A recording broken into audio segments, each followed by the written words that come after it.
Franchises is hereby resumed. Let us all please stand for a prayer for our frontliners.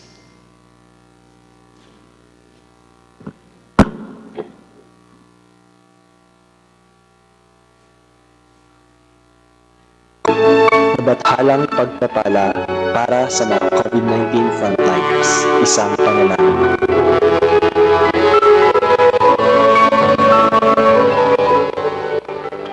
Panginoong Diyos, sa gitna ng kasalukuyang pakikipagdigma namin laban sa COVID-19 pandemic, ay dumudulog kami sa iyo para sa iyong mabathalang pagpapala sa mga bayaning nangunguna sa amin sa labang ito.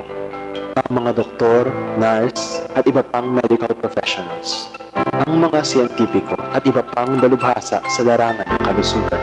Ang mga opisyal at kawani ng pamahalaan, kasama na ang mga sundalo at mga pulis. Ang mga media practitioners, ang mga manggagawa sa sektor ng pagkain, ang mga manggagawa sa simbahan, at mga driver, gwardiya, at janitor. Sa tapang, katapatan at husay nila sa pagganap ng kanilang tungkulin sa paglaban sa COVID-19 pandemic, nagtintalaan nito sila ng biyaya ng inyong pagsandalan laban sa anumang kapahamakan at biyaya ng patnubay sa kanilang paglilingkod. Sa hirap ng katawan at isip na kanilang dinaranas dahil sa mga kakulangan at kahinaan ng sistemang pangkalusugan sa aming bansa, biyayaan mo po sila ng ginhawang madarama nila sa kanilang puso, ang ginhawang mula sa katotohanan dahil sa kanila ay nasasagip mula sa kamatayan marami. Sa pagsasakripisyo nila ng panahon at pagkakataon na makapiling, mayakap at mapangalagaan ang kanilang pamilya para makapaglingkod sa lipunan at sa mga biktima ng COVID-19, pagkalooban mo po sila ng biyaya ng pangangalaga sa kanilang mga mahal sa buhay laban sa virus na kanila ring nilalabanan para sa iba. Sa hindi marapat at hindi makatarungang diskriminasyon na nararanasan ng marami sa kanila, pagkalooban mo po sila ng biyaya ng pangunawa sa kahinaan at kamalian ng iba at ng biyaya ng tibay ng loob na patuloy na maglingkod sa kabila nito at iba pang pagsubok. At sa marami sa kanila na nagbuwis ng buhay dahil sa pakikipaglaban sa COVID-19 pandemic, kupkupin mo po sila sa iyong kaharian at pawiin ang lungkot at pangungulila ng kanilang mga pamilya at kaibigan.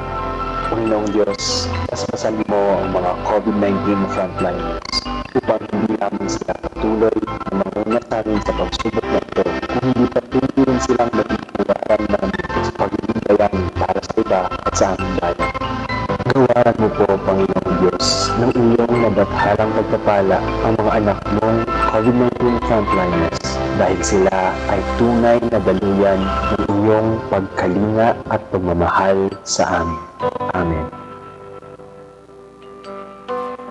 Please remain standing for the singing of the national.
Dispense.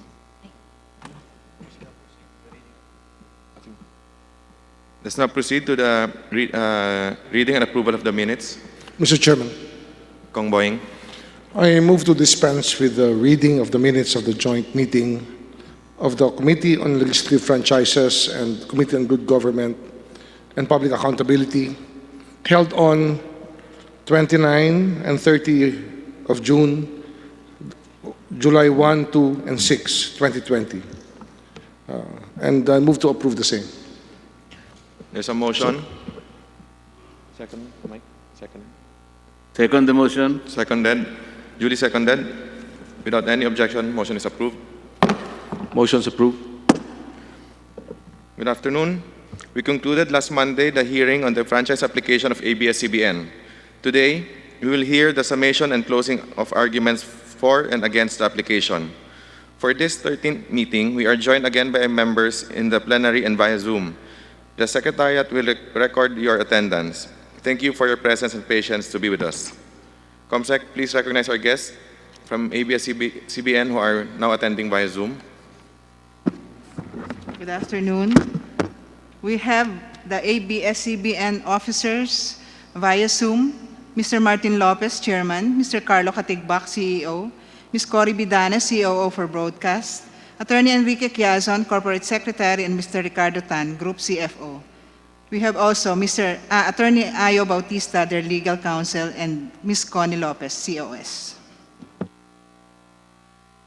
Mr. Chair, ngayong araw po ay ang katapusan na ng ating hearing at magkakaroon po tayo ng summation ng mga issue sa mga kasagutan na tinalakay sa nakaraang 12 pagdinig.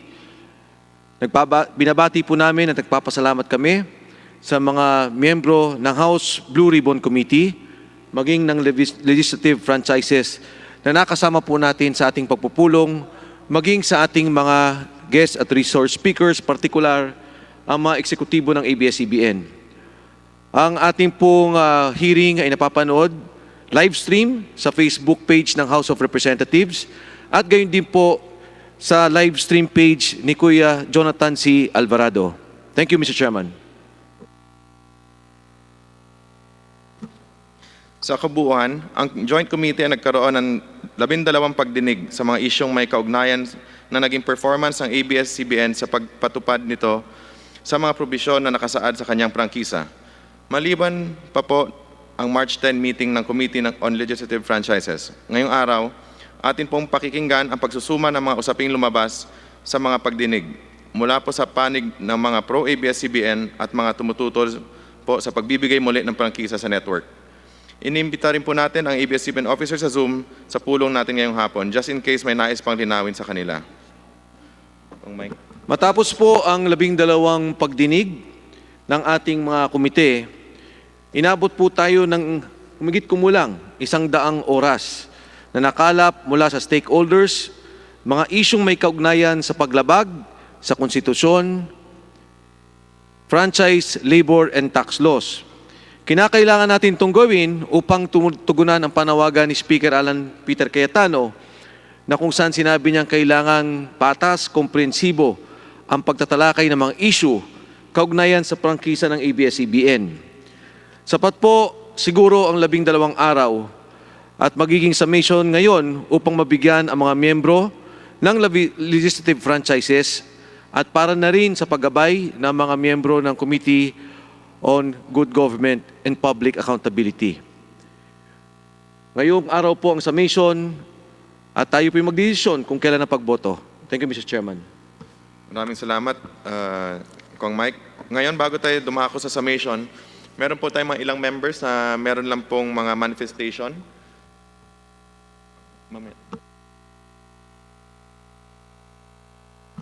So, una po dito, nandyan po kasama natin sa Zoom, si Congressman Abellanosa. Kong Abellanosa, you are recognized po para sa iyong manifestation.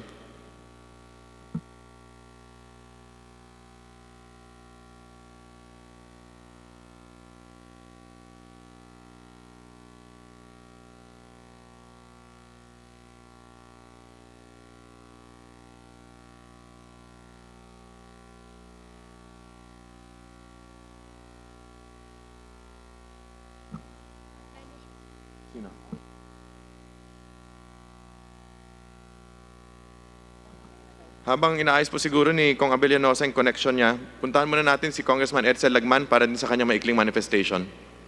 Kong Lagman.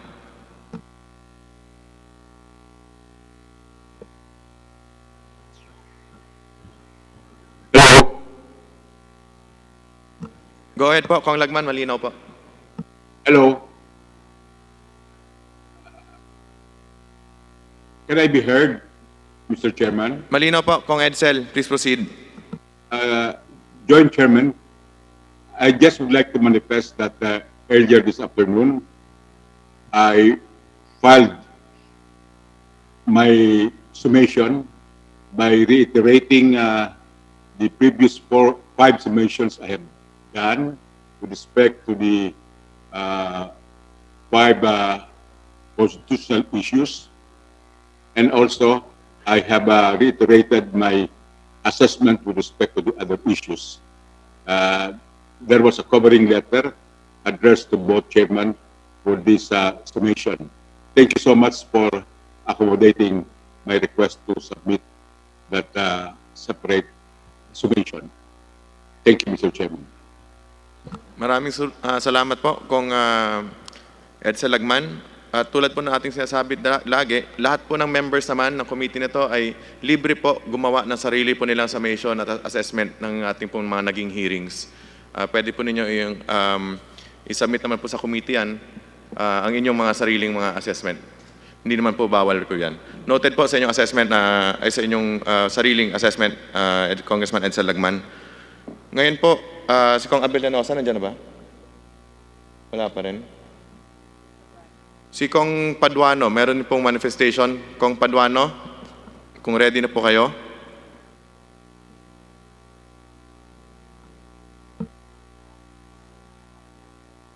Thank you, Mr. Chairman. Can you hear me, Mr. Chairman? Malinaw po. Thank you, Mr. Chairman. Chairman of both committees, Chairman Alvarez, Chairman Alvarado, distinguished colleagues, co-authors, and authors of these House bills, resource person via Zoom, good afternoon. Mr. Chairman, I choose to be silent behind the series of joint congressional committee hearings on the quest of abs-cbn broadcast network to have its franchise renewed.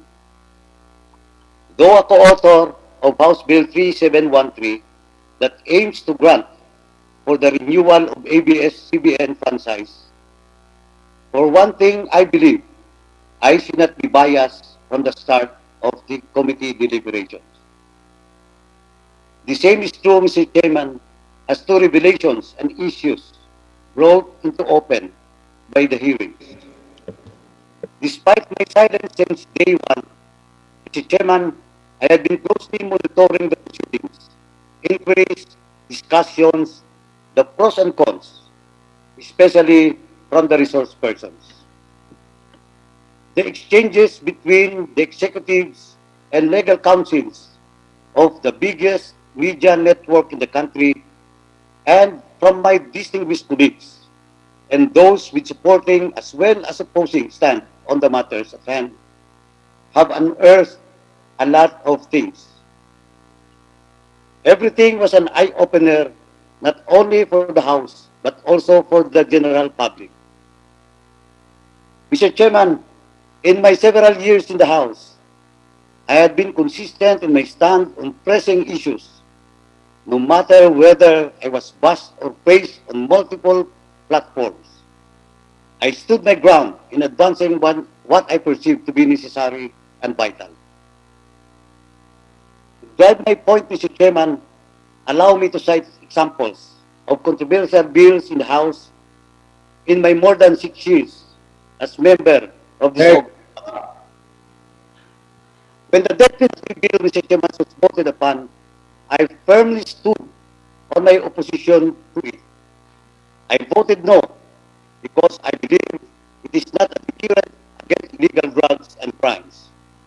To the point I have even let go membership in the majority all my committee memberships and vice chairmanship during the 17th Congress in my opposition to the death penalty resurrection. Subsequently, moves to revive the death penalty bill to gain steam in the 17th Congress, while the House swiftly passed the bill in March 2017, minus, of course, my vote. Its counterpart measure remained with the Senate until the last session day. I remain steadfast on my stand against it. When we supported the train law, Mr. Chairman, I also stressed that the law would guarantee that a portion of the revenue from sugar-sweetened beverages be passed to the sugar industry. Coming from the sugar-producing region of the country, I had to stand for the interests of the industry that redounds to my region. It's not for the compromise amendment, I might have voted the other way. Thanks to former Majority Floor Leader Rodi Farinhas and to former Speaker Pantaleon Alvarez.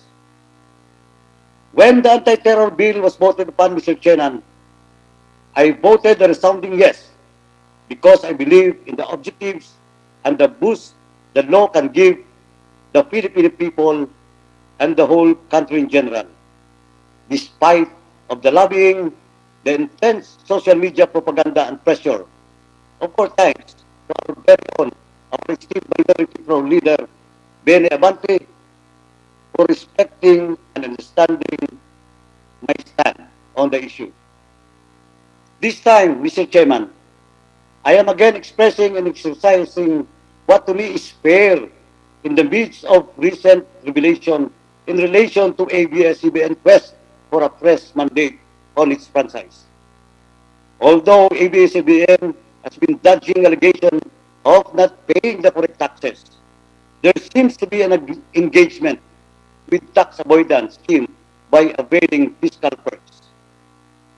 Big Dipper Digital Content, a subsidiary of ABS-CBN that processes films and TV shows for export to other countries and to different digital platforms, is a company registered with the PESA, or Philippine Economic Zone Authority, the country's largest economic zone operator that offers fiscal perks such as waiving of income tax payments and levy-free imports to certain shipments.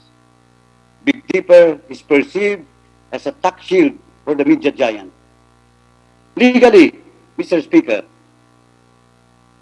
there is nothing wrong with Big Dipper as a PESA-registered company, but ABS-CBN has been funneling some of its income to Big Dipper, which gives some moral points that it is doing so to avoid paying taxes, higher taxes. Mr. Chairman, Big Dipper is a vehicle to reduce the amount of taxes ABS-CBN must pay. From 30%, ABS-CBN will only pay 5% by transferring its income, some of its income to Big Dipper, which is a systematic practice it has been employing.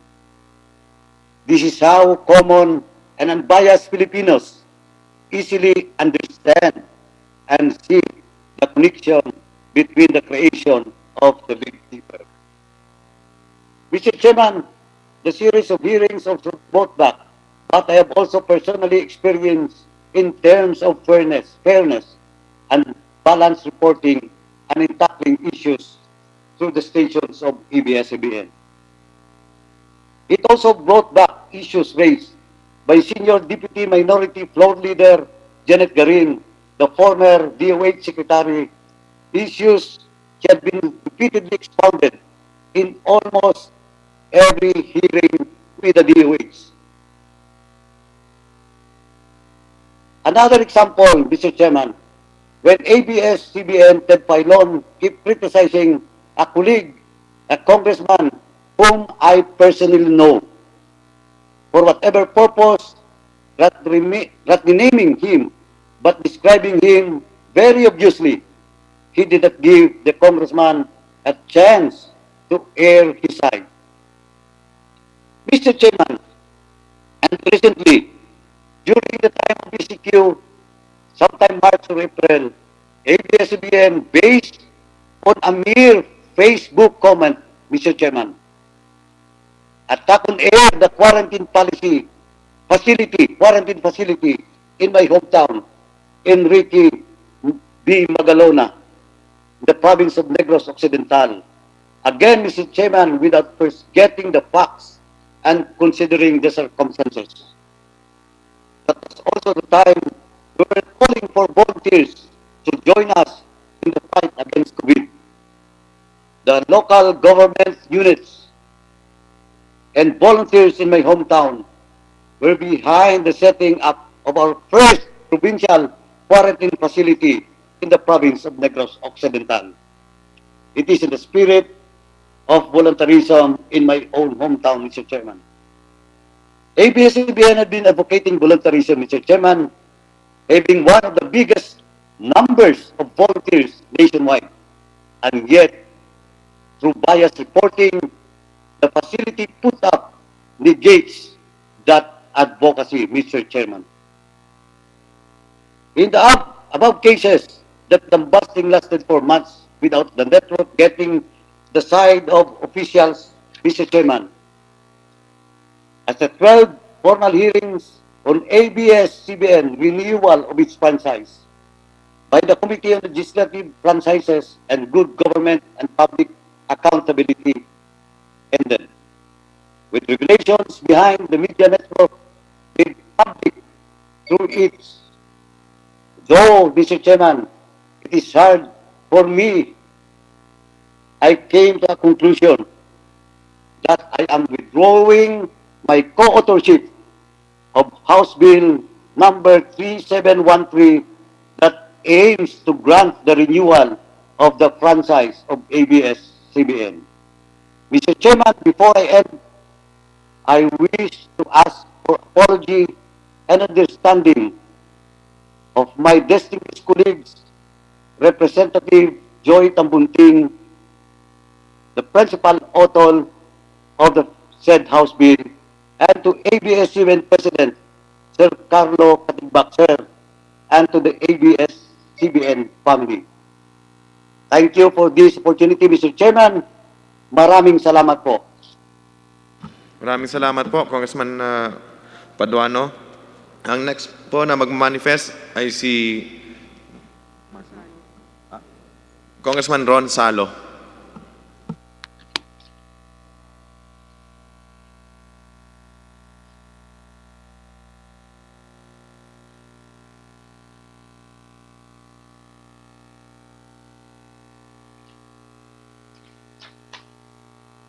Congressman Salo. Mr. Chairman? Yes. Yes, Mr. Chairman. Sige, please proceed po. In light of my previous withdrawal of the authorship of House Bill 6901, I respectfully manifest to the Honorable Committee that by the same be laid on the table. Thank you very much, Mr. Chairman.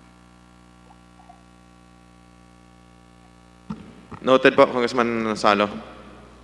Thank you. Ang next mag-manifest, Congressman Mike Defensor. Thank you, Mr. Chairman. Mr. Chairman, nito pong huling hearing natin doon sa political bias or sa bias ng ABS-CBN, hindi po masyadong nailinaw kung ano ba ang binabanggit nating sitwasyon o yung ating definisyon ng bias. Naintindihan ko po, marami tayong mga kasama na may sariling mga interpretasyon o pananaw doon sa personal nilang naging experience dito sa bias na pananaw nila na lumabas ng mga pahayag sa ABS-CBN. But Mr. Chairman, I think the more important issue of bias is actually the very foundation of the franchise issue of ABS-CBN. Ito po tingin ko, Mr. Chairman, dun sa aking binanggit, ang pundasyon kung saan at bakit tayo nagkakaproblema sa pahayag ng ABS-CBN, partikular sa pagtutulak ng kanilang interes at negosyo. Mr. Chairman, ang ating Pangulo nagsasalita po sa oligarkiya or oligarchy. Ang definition po ng oligarchy ay isang maliit na grupo na nagkokontrol ng ating Estado. At ang grupo pong to, ang tinutulak niya, ang kanyang pansariling interes. Partikular sa issue ng ABS-CBN ay ang paggamit ng mass media ang paggamit ng pagpapahayag para itulak ang kanyang sariling interes. And so, Mr. Chairman, when the President mentions that we should dismantle the oligarchy in the Philippines o wasakin natin ang oligarkiya sa Pilipinas, ang kanyang tinutukoy, ang maliit na grupo na nagkokontrol sa ating bansa, nagkokontrol sa kinabukasan ng bawat Pilipino. Ang Pangulo po, nagpapalit bawat 6 na taon. Ang kongresista nagpapalit bawat 3 taon. Ang senador, 6 na taon. Ang politika ho, palit ng palit. Pero ang malalaking negosyante sa ating bansa ay patuloy na namamayagpag. Nag-iiba ang politiko, nag-iiba ang liderato, pero ang interes sa kanilang negosyo ay patuloy. If I may, Mr. Chairman, I would like to quote the book of Mr. Alfred McCoy. The particular part of this is the rent-seeking families and the state. The book was written entitled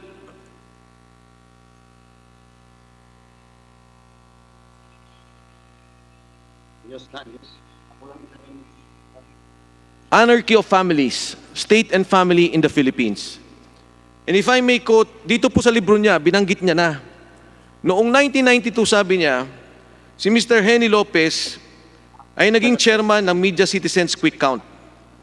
At pumasok siya dun sa eleksyon. Hindi lang po naman 1992 yan, maging nung mga nakaraang eleksyon. Sa particular na eleksyon na to, tinulungan niya si Presidente Ramos. At dahil nga nanalo si Presidente Ramos, na-consolidate ulit ang poder ng politika. At particular, Mr. Chairman, ang negosyo dito sa ating bansa ng Lopez family. At dito po sa kanyang konklusyon, sinabi niya, above all, the history of the Lopez family illustrates the symbiosis between the weak Philippine state and the strength of the country's dominant political families. A contradictory pairing of the state's broad economic powers with the executive's role as a political patron has made rent-sinking an imperative for major Filipino families. Through their reliance upon rents, ano po ba yung rent-seeking? Ito po yung mga pabor sa paggamit ng poder ng ating gobyerno. Ito po yung monopolya na paggamit ng poder ng gobyerno para sa inyong negosyo. An imperative for major Filipino families. The reliance upon rents, these families can exploit the state's financial resources and regulatory powers to create optimum conditions from the growth of their corporations. Mr. Chairman, they say that a vote for the continuance of the franchise or a release or a granting of a franchise to abs-cbn is a suppression of press freedom. But I say, Mr. Chairman, that a yes vote to stop the franchise is a vote to stop perpetuation of an oligarchic state, an oligarchy that continue to suppress our people. Mr. Chairman, if I may show the slide, ito pong isyong to ay isang maliit na bahagi ng problema sa atin, sa ating bansa. At ito rin po ay nakabalot sa negosyong itinutulak ng pamilyang Lopez. Mr. Chairman, ang Meralco po ay napunta sa pamilya Lopez ng taong panahon ng Pangulong Garcia. Hindi ho yan kahapon lang. Hanggang sa ngayon po, at kailan lamang nawala sa kanilang pagmamayari. Pero 55% po ng binabayaran nating kuryente ay galing sa mga planta or power plants na kanilang pinagagalingan sa pagdaan sa Meralco. Next slide. Mr. Chairman, ito pong mga plantang to, ang FGPC o First Gas Power Corporation at FGP Corporation ay nagkaroon ng kontrata noong 1995, March 14 at July 22, 1999. Yan po ay may 25 taon, 25 years contract sa ating bansa na magtatapos ng 2025 at 2027. Ang Meralco ng panahong pinirmahan ng kontratang yan, sila din may-ari. Pumirma ang Meralco sa parehong kumpanya na silang nagmamay-ari. Next slide. Ito po ay garantisado. Kailangan bilhin ang kuryente na kanilang pinoproduce. Kailangan po na bayaran kahit gamitin o hindi ng Meralco. At syempre, sino ang nagbabayad? Ang ating pong taong bayan. Whatever cost, kanina ko pinakita ko sa inyo, 55%. 55% po ang nanggagaling sa power generation. Next slide. Ito po ay nabili ng Metro Pacific ng 2010 lamang. So for the past several years, since 1995 and 1999, ang power generation, pag-aari ng Lopez, ang Meralco, pag-aari ng Lopez. Pero dahil po nakatali ang kontrata hanggang 2025 at 2029 ay wala tayong magagawa. Kailangan nating bayaran ang kuryenteng yan, kailangan nating magbayad sa Meralco. Kahit na po ang Meralco gustong ibaba ang presyo ng kuryente, ay wala silang magagawa. Next slide please. Diyan po sa slide na yan, makikita po na ang kuryente na nanggagaling sa First Gas Power Corporation, Santa Rita, at yung FGP Corporation, almost 30% ang binibili sa kanila ng Meralco. Diyan po nakalista rin ang iba pang mga power plants, katulad ng South Premier Power Corporation, San Miguel Energy Corporation, na meron din pong kontrata sa Meralco. Next slide. Baka makulat ka. Ang binayaran po ng Meralco sa kanila noong 2018 ay 232 billion. Noong 2019 napakahirap dipinsan. ay 241 billion. Ang presyo po, ang binibili natin ng Meralco sa lahat ng power plants ay 86%. So the cost of what we pay, yung binabayaran po ng bawat bahay, 86% po yan ay nanggagaling sa power generation na binibili ng Meralco. Next slide. Diyan po makikita kung ano ang nangyari, kung bakit tayo nagkaroon ng kontrata. 1,500 megawatts ang binibili po natin at kontrata na kailangan natin bilhin sa FGP Corporation at FGPC, which will end in 2025, yung FGPC, at yung FGP po 2027. Kung naalala po ng ating mga kasama, nandito rin po yung mga kasama natin, si Chairman Alvarado was part of the Good Government Committee. Ang sabi nga po ng Meralco, 55% ng inyong binabayarang kuryente hindi po galing sa amin. Galing dun sa binibili namin sa mga planta. Ang tanong po natin, ba't di nyo ibaba? Eh wala po kaming magawa. And if I recall, many of our colleagues were saying, can we review the contracts? Mr. Chair. Mr. Chair. Kausarate. May I raise a point of order? Gusto ko sanang payagan na magtuloy-tuloy yung manifestation ni Congressman Defensor. Pero po, gusto ko lang banggitin dito na yung issue na nire-raise ni Congressman Defensor about Meralco ay alam naman natin na hindi na yung related sa dapat agenda natin sa hapon na ito. Ako po ay kaisa ni Congressman Defensor sa usaping imbestigahan ang mga maanumalyang kontratang yan na pinasok ng mga nagdaang administrasyon. Isa ho sa advokasya namin yan. Pero kung dito po natin ipapasok yan sa puntong ito na ang binanggit natin ay summation ng mga argumento na nangyari noong nakaraang 12 pagdinig, nire-raise ko po ito dahil may mga bagong issues na nilalabas dito na hindi na bibigyan ng pagkakataon ang ABS-CBN na sumagot. Kung gustong i-raise ang mga issues na yan, sa tingin ko yung Committee on Good Government ay sinasabi nilang magtutuloy-tuloy ang investigasyon nito, or even sa Committee on Energy ay wala hong magpipigil na buksan muli ang mga usaping yan. Para lang ho sa magandang daloy ng ating hearing ngayon na malinaw naman ang naka-schedule. Is a summation of the hearings we conducted in the past 12 hearings. Sana po ay mabigyan ng katugunan ito ng ating mga nangungulo sa meeting na ito. Salamat po. With due Mr. respect. Chairman. Yes, Vice Chairman Defensor. Mr. Chairman, napakaganda po ng binanggit ni Congressman Zarate. Ngunit nung ako nga po yung magsimula, ang aking binanggit ay yung political bias. Sa isa pong pananaw, Mr. Chairman, at ako nananawagan din kay Congressman Zarate, dahil alam ko pong kayo ang isa sa mga nauna upang tingnan at sabing i-review ang itong mga kontratang to. Congressman Zarate, ang maaaring hindi natin nakikita at bibigyan ko ng pagkakataong sumagot ang Lopez, na katulad nga po ng sinasabi ko, ito pong usapin na to ay pagpagtatalaga ng isang oligarkiya. Ang ABS-CBN po ay hindi walay sa Meralco o sa first power plant, sa first generation gas plant. Ito po ay isang galamay ng mga negosyo na kung saan tinutulak nila ang kanilang interes.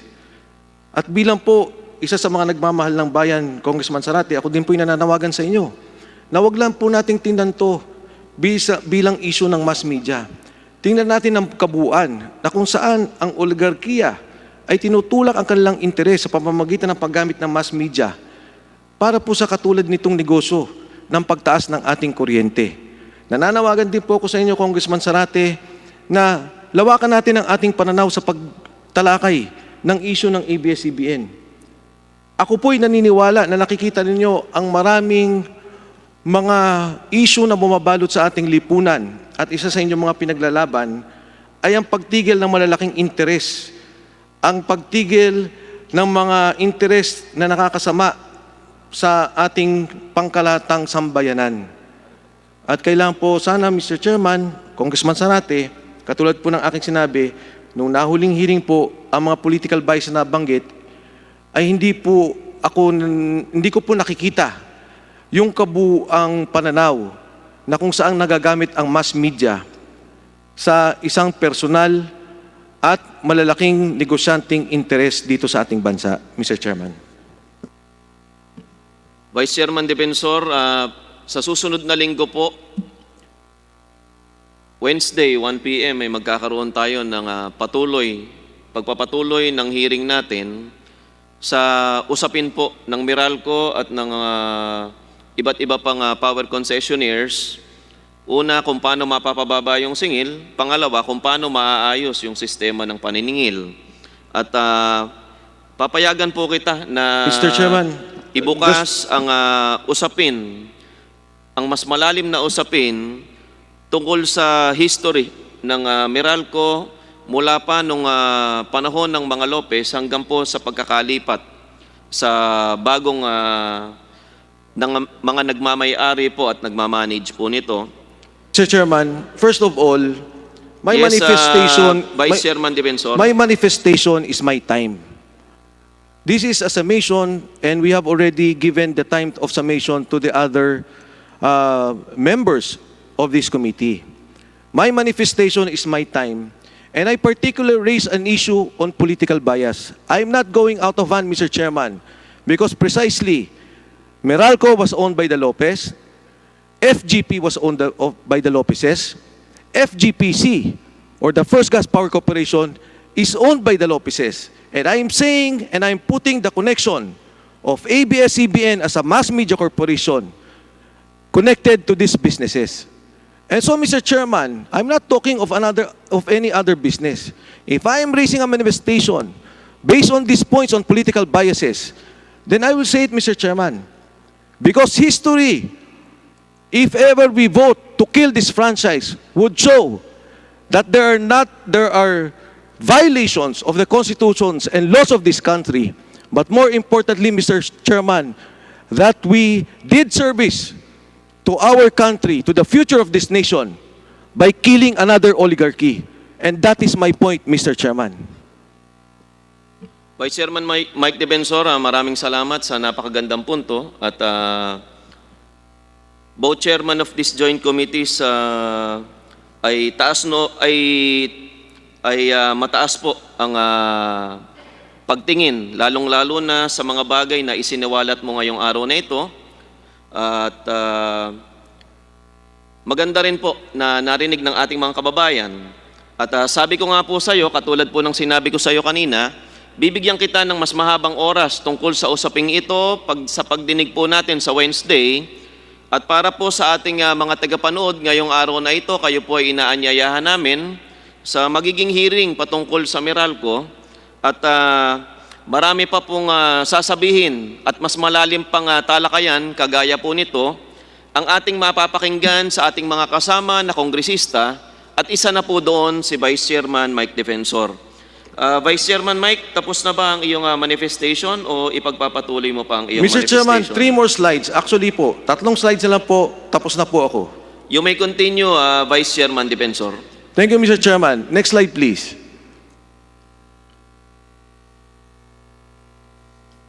Sige po, Mr. Chairman, isa-summarize ko lang po dun sa, yan. Kung makikita nyo po, 2010, 2011, 2012, 2013, 2014, nagsimula po to ng 2010. Ang pong guaranteed na kailangan natin bilhin ay 14 billion 295 million kilowatt hours at 63 billion 574 million.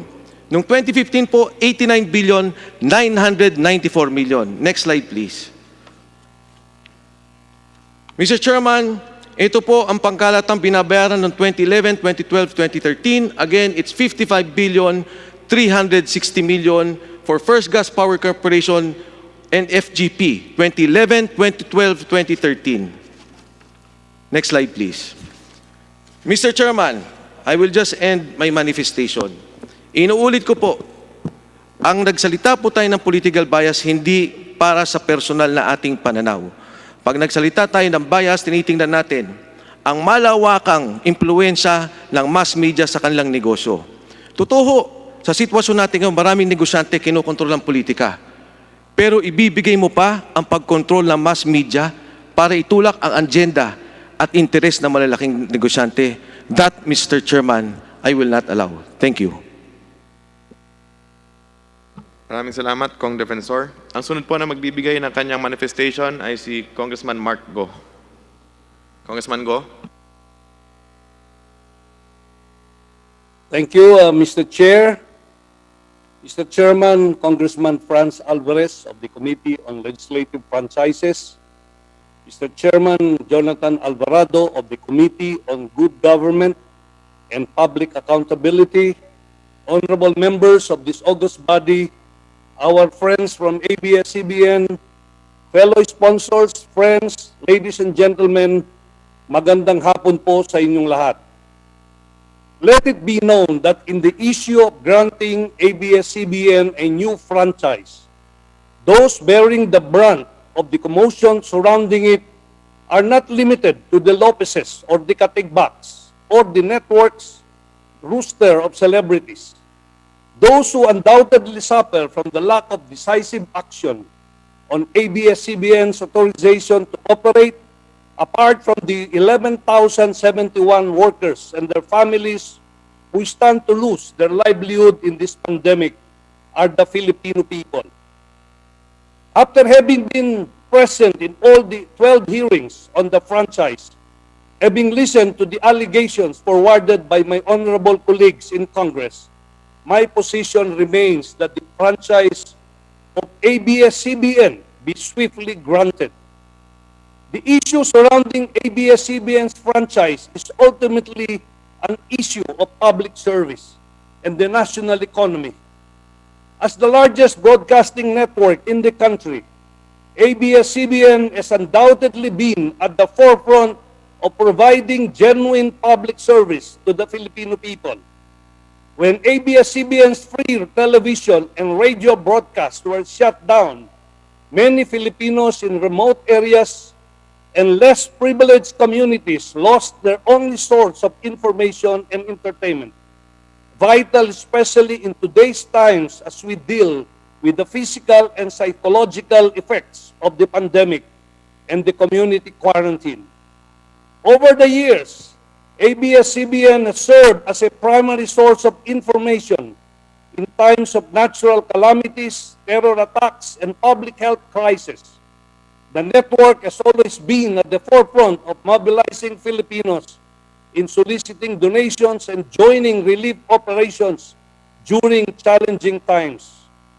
As ABS-CBN's free broadcasts were ordered to be closed, we lost one of the biggest partners in communicating to Filipinos not only public health and safety measures, but also our national policies, guidelines, and plans of action in this fight against COVID-19. In a world where disinformation is Nabathalang become pagpapa- prevalent and information and knowledge sharing is crucial in transitioning to a new normal, are we choosing to leave behind in darkness the many Filipinos from far-flung areas reached only by broadcast signals of ABS-CBN? Are we going to leave households vulnerable to the wrath of natural and public health calamities? For 60 years, ABS-CBN has not wavered in providing public service to the Filipino people. And to deny ABS-CBN a new franchise in these times is to deny the public of this renowned brand of public service when they need it most. As much as their public service creates a significant impact on the Filipino people, ABS-CBN is also a large contributor and driver of our national economy. In the last couple of months, we witnessed industries and global companies shut and or reduce their operations, leave the country, such as Honda, Philippines, Nokia, and Wells Fargo, and other enterprises, leaving behind thousands of Filipino workers without jobs to support themselves and their families in this crisis. Our local airline industry took a massive hit when we closed our local and international borders.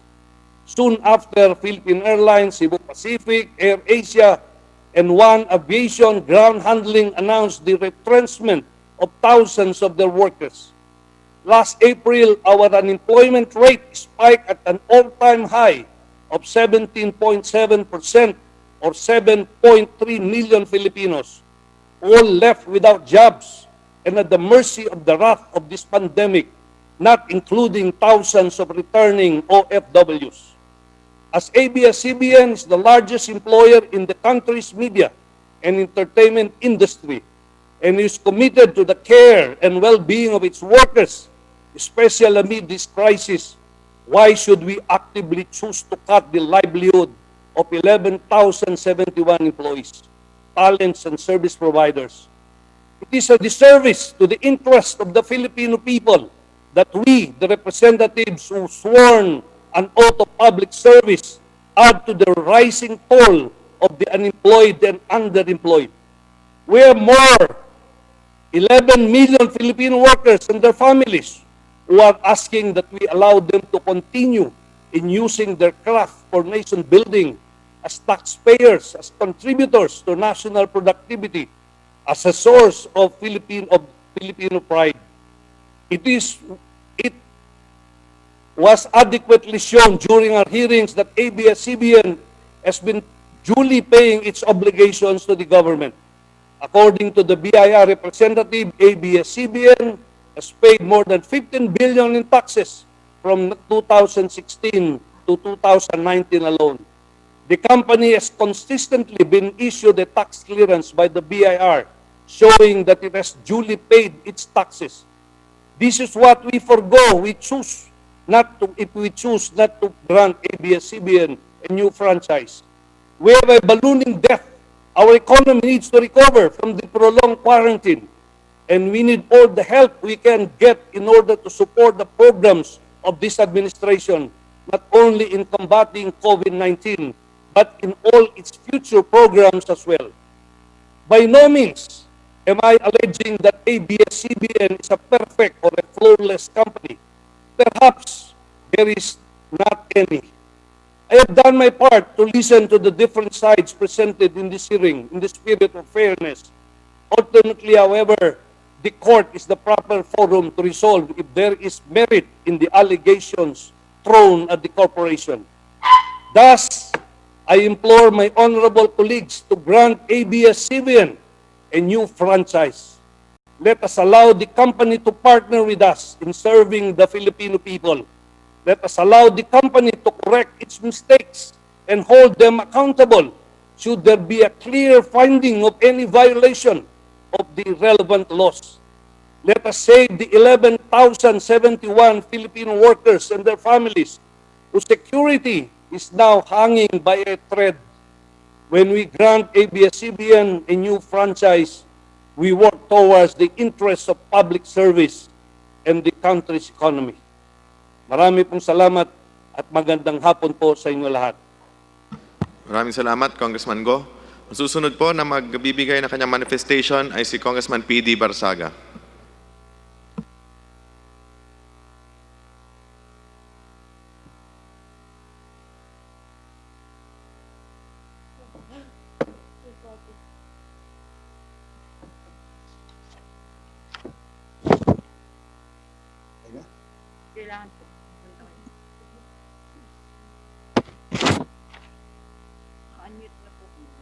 Kong PD.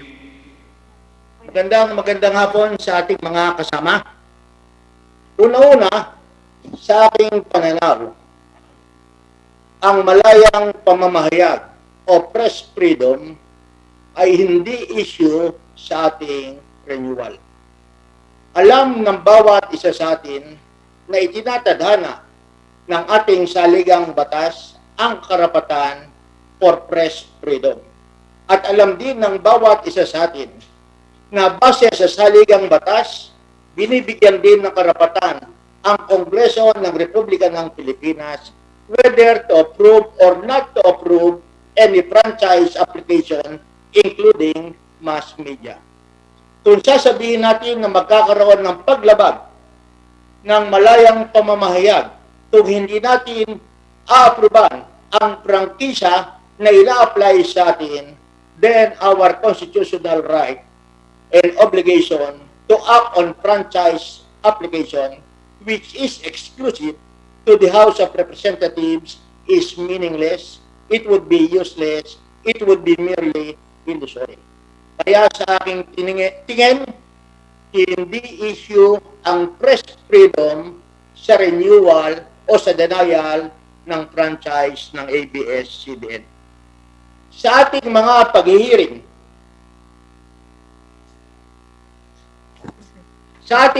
paghihiring, nakita natin ang ABS Holdings Corporation. Dito lahat nilalagak ang mga shares of stocks ng ABS-CBN Corporation na umabot sa daang-daang milyong shares of stocks at PDR. Ngunit mula noong 1999 hanggang sa kasalukuyan, inamin ng accountant ng ABS-CBN Holdings Corporation na wala silang opisina, na wala silang full-time employee, at higit sa lahat, bagamat sila kung minsan ay mayroong net loss, mayroong mga milyong-milyong operating expenses, daang-daang milyong interest income, ngunit wala silang net income. Every year, wala silang binabayad na taxes. Nakita rin natin ang Big Dipper, na kung saan ito ay PESA registered, nagkakaroon ng pre-importation, nagkakaroon ng mga malalaking income, ngunit tax exempt sa PESA. Sinabi rin ng mga kinagawan ng ABS-CBN na kung sakasakaling meron silang hindi nabayarang buwis at magkakaroon ng assessment ang Bureau of Internal Revenue, they have the right to protest, at kung kinakailangan, pwede silang mag-compromise sapagkat ito ay isang karapatan na itinatadhana ng National Internal Revenue. Sa madaling sabi, ang lagi nilang sinasabi, tax avoidance ang aming ginagawa, at kung anumang karapatan ang aming ginagawa na hakbang, ito ay inaalaw o pinagbibigyan o hinahayaan ng ating mga batas. Narinig din natin ang mga hinaing ng mga empleyado ng ABS-CBN. Katulad ni Weng Hidalgo, magpapile sila ng kaso, magpapile sa labor arbitration, aabutin ng taon, kapag sila ay nanalo o natalo, dadalhin sa National Labor Relations Commission, dadalhin sa Court of Appeals, and finally, sa Korte Suprema. Umaabot ng 15 taon. At ang laging sinasabi ng ABS-CBN, that is our right. The right to contest the case filed against us from labor arbitration up to this Supreme Court. At sa usapin naman ng taxes, ang inihim ng ang lagi nilang sinasabi, kung PD, pag taxes ang pinag-uusapan, alam niyo naman, na kaming salaried employees, 15 at katapusan, automatic ang pagtatanggal ng aming withholding tax. Pero pagdating naman sa malalaking korporasyon, nakikita namin, base sa inyong investigasyon at pahayag, na hindi sila nagbabayad ng tamang buwis. Bilang isang manananggol, lagi naming sinasabi at laging pinapaalala sa akin ng ating mga magagaling na hukom, not everything licit is honorable. Hindi lahat ng hinahayaan ng batas ay marangal. We have the so-called corporate social responsibility. Meron din tayong ethical and moral considerations. Ngunit sa bilyong-bilyong kita ng ABS-CBN, bagamat sila ay may tax avoidance, bagamat ang kanilang ginagawa sa apelasyon ng kanilang mga empleyado o sa protest sa Bureau of Internal Revenue ay itinatadhana ng ating batas, I think the bigger issue would be the social and moral considerations of a big corporation like ABS-CBN Corporation tungkol sa kanilang pamamalakad para sa kapakanan ng bansang Pilipinas. Munti pa akong bata, naalala ko ang slogan ng isa sa pinakapopular na pangulo ng ating bansa, si Ramon Magsaysay. Ang sabi niya, those who have blessed in life should have more in law. Ngunit sa nakikita ng ating mga kababayan, ang kanilang laging sinasabi sa akin, kung hindi sa ngayon, those who have blessed in life also have less in law. Maraming salamat at magandang hapon sa inyong lahat. Maraming salamat, Kong PD. At ang para sa pinakahuli na magbibigay na kanyang maikling manifestation, si Congressman Bebat Abellanosa.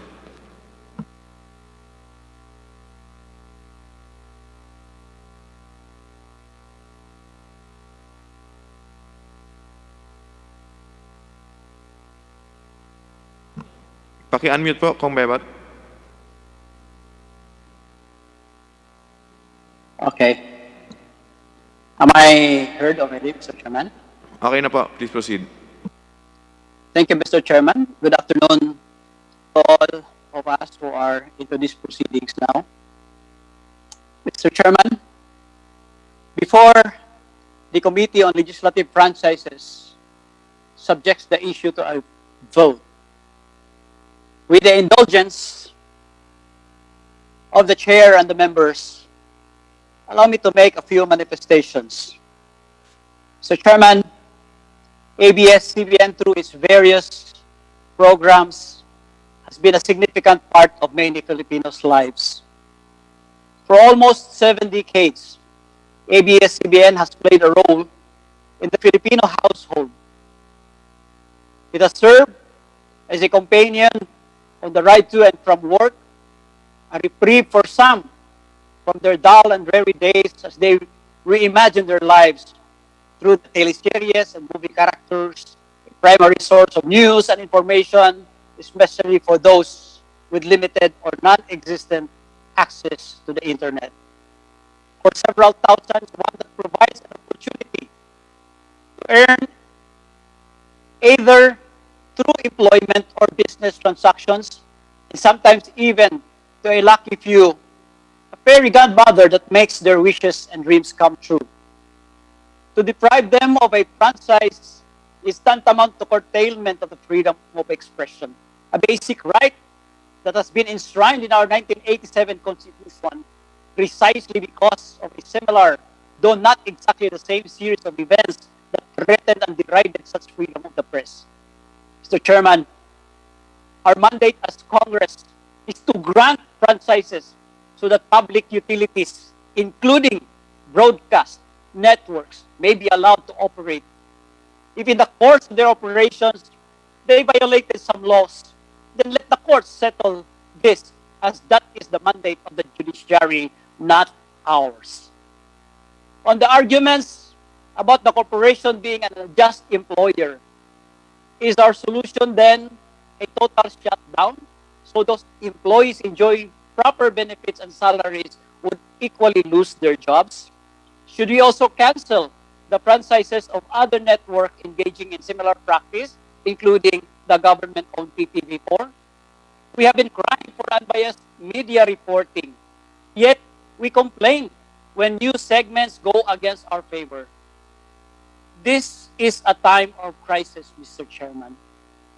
We are in the midst of a pandemic that not only caused our health systems numerous problems with a continuously growing number of cases, but has also crippled our economy because of the necessary lockdown that was imposed in most of the country, especially here in the city of Cebu. The government, in its efforts to minimize the economic impact of the pandemic, has designed programs to assist companies to enable them to sustain their operations, thereby generating revenues and keeping employees at their jobs. To shut down an institution that has lasted for 2/3 of a century, one that has contributed greatly to economic activity, both directly and indirectly, would be an incongruent step towards the country's economic recovery. Mr. Chairman, I would like to ask that the committee members to really listen to their constituents and to vote according to the dictates of their conscience. I am, however, hoping that this issue can still proceed and be taken up in second reading, on third reading in the plenary, to give opportunity to all of us representatives of the people, to all members of the Committee on Legislative Franchises, and to have our voices also heard and our votes counted, given that this issue is of national importance. And in the end, Mr. Chairman, after everything has been said, for or against the bills seeking the grant of the ABS-CBN franchise, this representation from the 2nd District of Cebu City humbly calls on the members of the Committee on Legislative Franchises and the others who are called upon today to render a crucial judgment. Let us pause for a while, bow our heads in humility, close our eyes to our personal biases in order to open and let in a greater vision for our nation, and to seek further erudition and wisdom from the Almighty. And as we examine our conscience, guided by the enlightenment of the divine providence in making a final judicious vote, please ponder and cogitate and ask ourselves questions, talk to our conscience, and make a judgment, a wise and judicious judgment. Thank you, Mr. Chairman. Maraming salamat, Kong Abel Llanosa. At ngayon naman po, atin pong hearing suspended for a few minutes.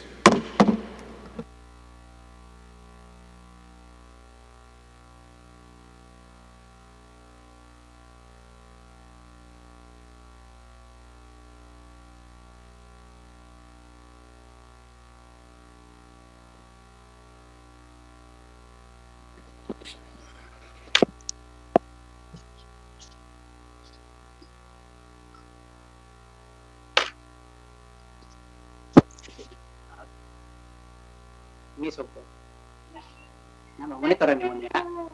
Monitor mo niya. Mas maayo pa nga po ang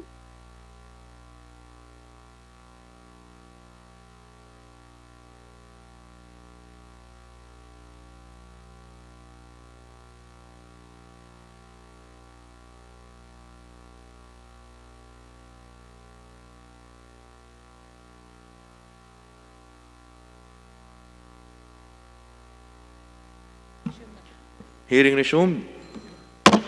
Ngayon naman po, pakinggan po natin ang closing remarks po ng ating speaker, Speaker Alan Peter Cayetano.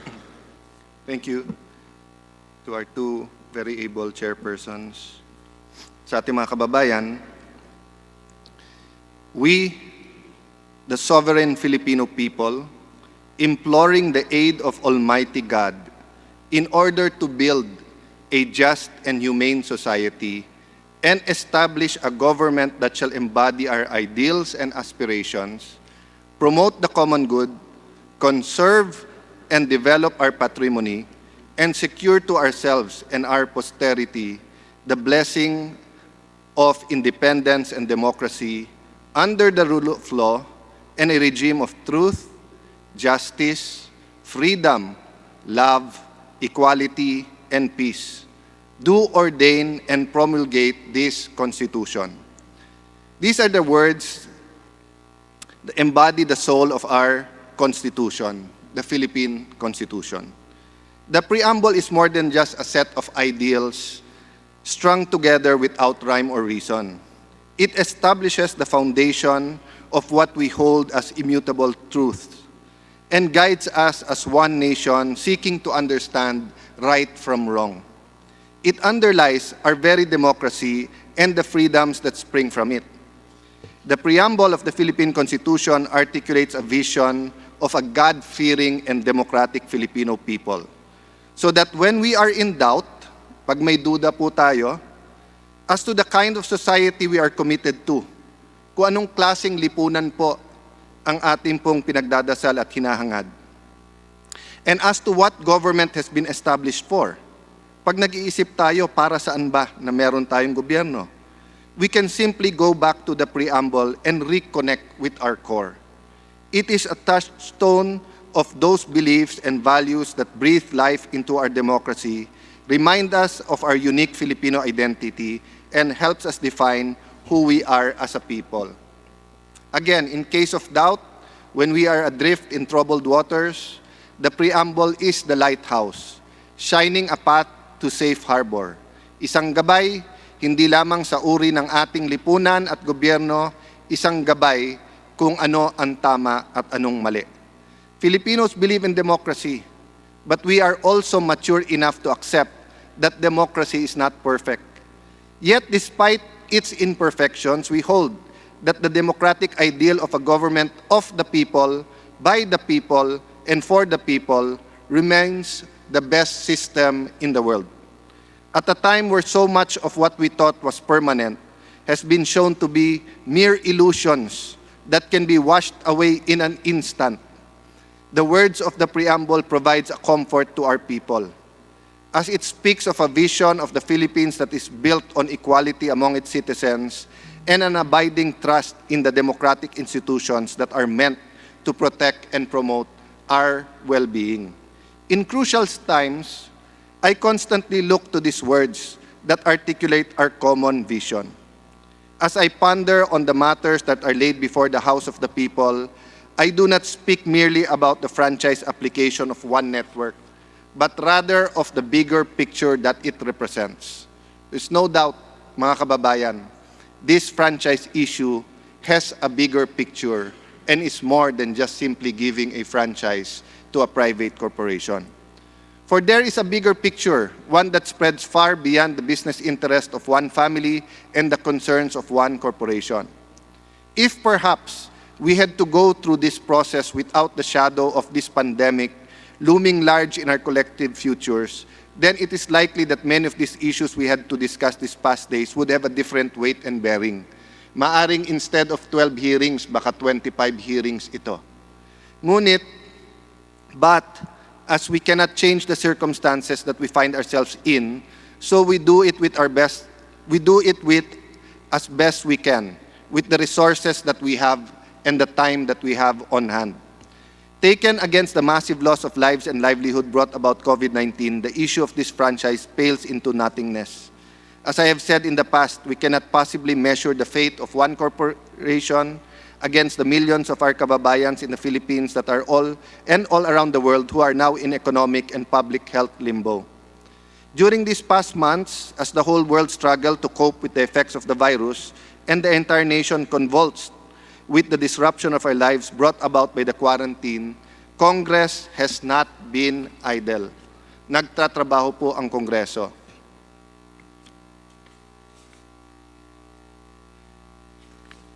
To our critics, yes, we may disagree on many things, yet it is not only unproductive, it is irresponsible, and it is irresponsibly detrimental to our collective efforts to defeat COVID-19 when we give a public and false impression that we in the House of the People have not been focused during this crisis or are somehow not in touch with what was happening on the ground.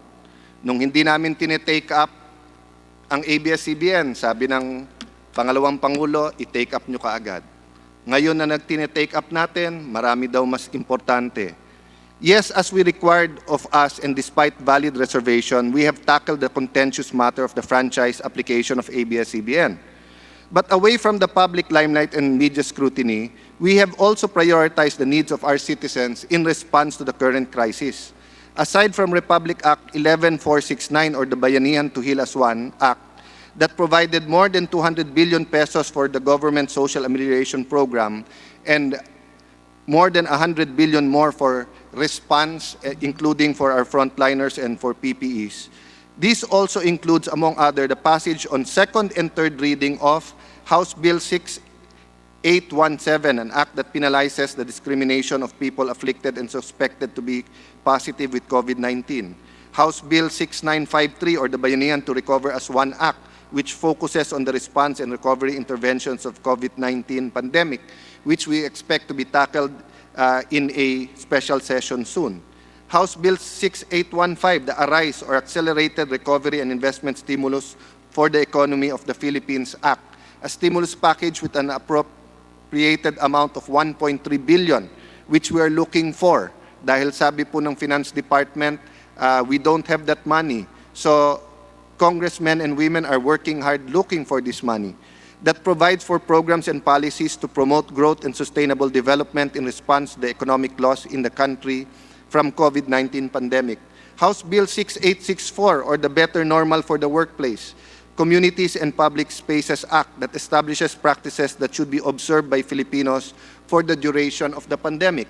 House Bill 6920, the Cures or COVID-19 Unemployment Reduction Economic Stimulus Act that establishes a special fund with an appropriated amount, a few billion pesos, that shall be dispersed primarily for the implementation of infrastructure projects across this priority area. Sorry, I think to the trillions of pesos, no? Health, education, agriculture, local infrastructure, livelihood. Or yung sinasabi po natin na agriculture and tourism-related infrastructure. As well as 10 other bills pending and resolutions specifically for the purpose of helping our frontliners. We have held investigations in aid of legislations and inquiries to the Meralco billing of our electricity consumption. We have heard the DSWD on the 4Ps, the social amelioration. We have heard the different departments involved in the repatriation and reintegration of our OFWs. So hindi po natutulog sa pansitan ang Kongreso. I say this for the benefit of our Vice President, who, despite appearing to be clueless as to the real work of this Congress, has done nonetheless feels it's her duty to instruct this House on how it should conduct its business.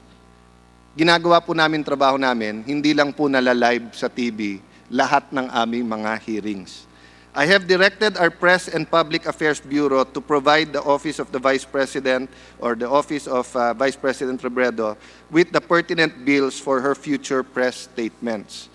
And so there is hope.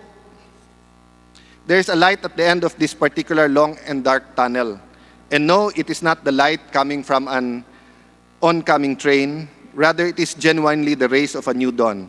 This is the hope that springs from the ideals set forth in the Preamble, one that cannot be extinguished by famine, war, pestilence, nor perish in even the most toxic political climate or the deadliest pandemic. Before we even started with these hearings, I, with many of our colleagues, had already expressed our apprehension that the divisiveness that comes with this franchise issue may be too heavy a burden for our already overtaxed political balance to bear. Sadly, I note that my fears to some extent have been realized. Instead of being a process of understanding and healing, the take no prisoners, give no quarters attitude of extremists on both sides of the question, lalo po sa social media, have only served to widen the gaps between our people. And as we draw the hearings to a conclusion, we are nowhere near to resolving the political divide. Yes, malapit na po tayo from deciding and solving this issue. Pero po, kailangan din pansinin ng Kongreso yung pagkawatak-watak ng mga kapwa Pilipino. But we must do so. Our survival depends on it. We cannot continue on as we have in the past. The destructive swat left by the virus on our lives had made sure that there's no going back to how we lived once before. No, yung old normal, wala na po yun. We're looking for a new normal, a better normal. Pero let's not kid ourselves na yung dati nating alam na buhay ay mababalikan basta-basta. We can only move forward, whether it is dealing with COVID-19 or dealing with the abs-cbn franchise application. As a people and as a nation, we find ourselves at a crossroads. A crossroad where we actually do agree on many things.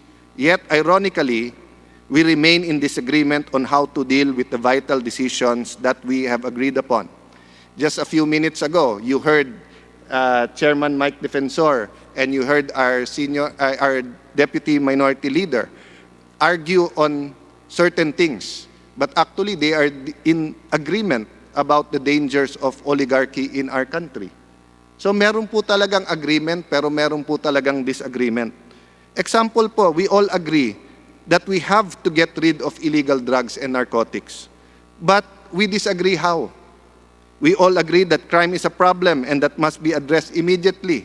Lalo po pag nakita natin mga karumal-dumal na krimen na napapanood po natin na nangyayari halos araw-araw. But we disagree on the solution. We all agree that we have to deal decisively with terrorism. But we disagree on the methods. We all agree on the freedom of the press must be protected. But as these hearings have shown, we disagree from whom and how.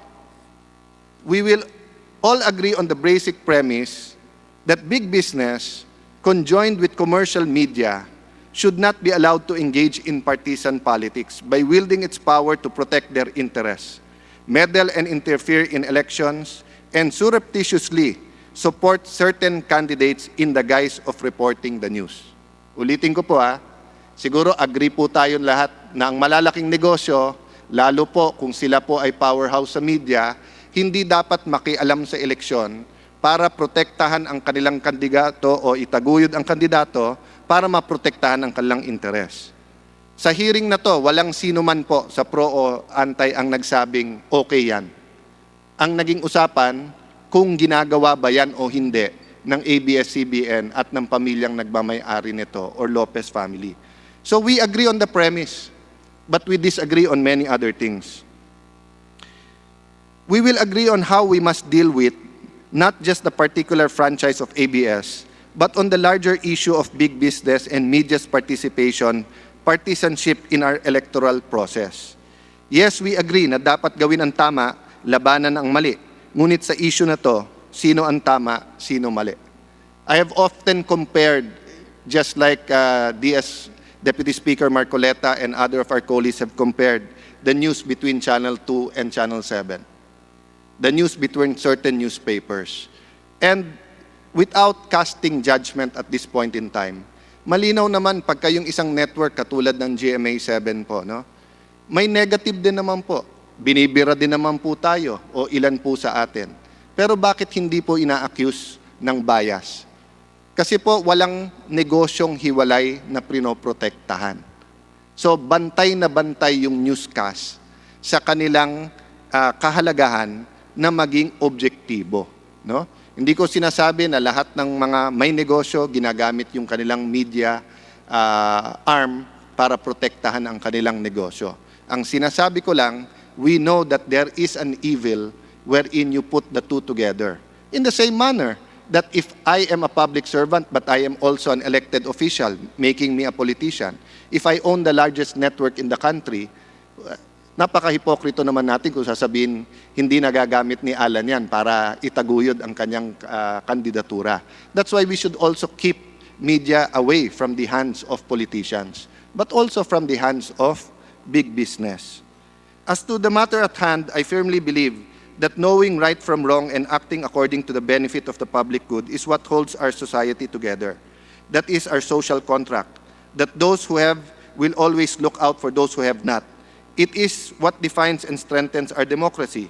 And at times like this, it may be the only protection that the least of our brethren will have against the uncertainty of the future.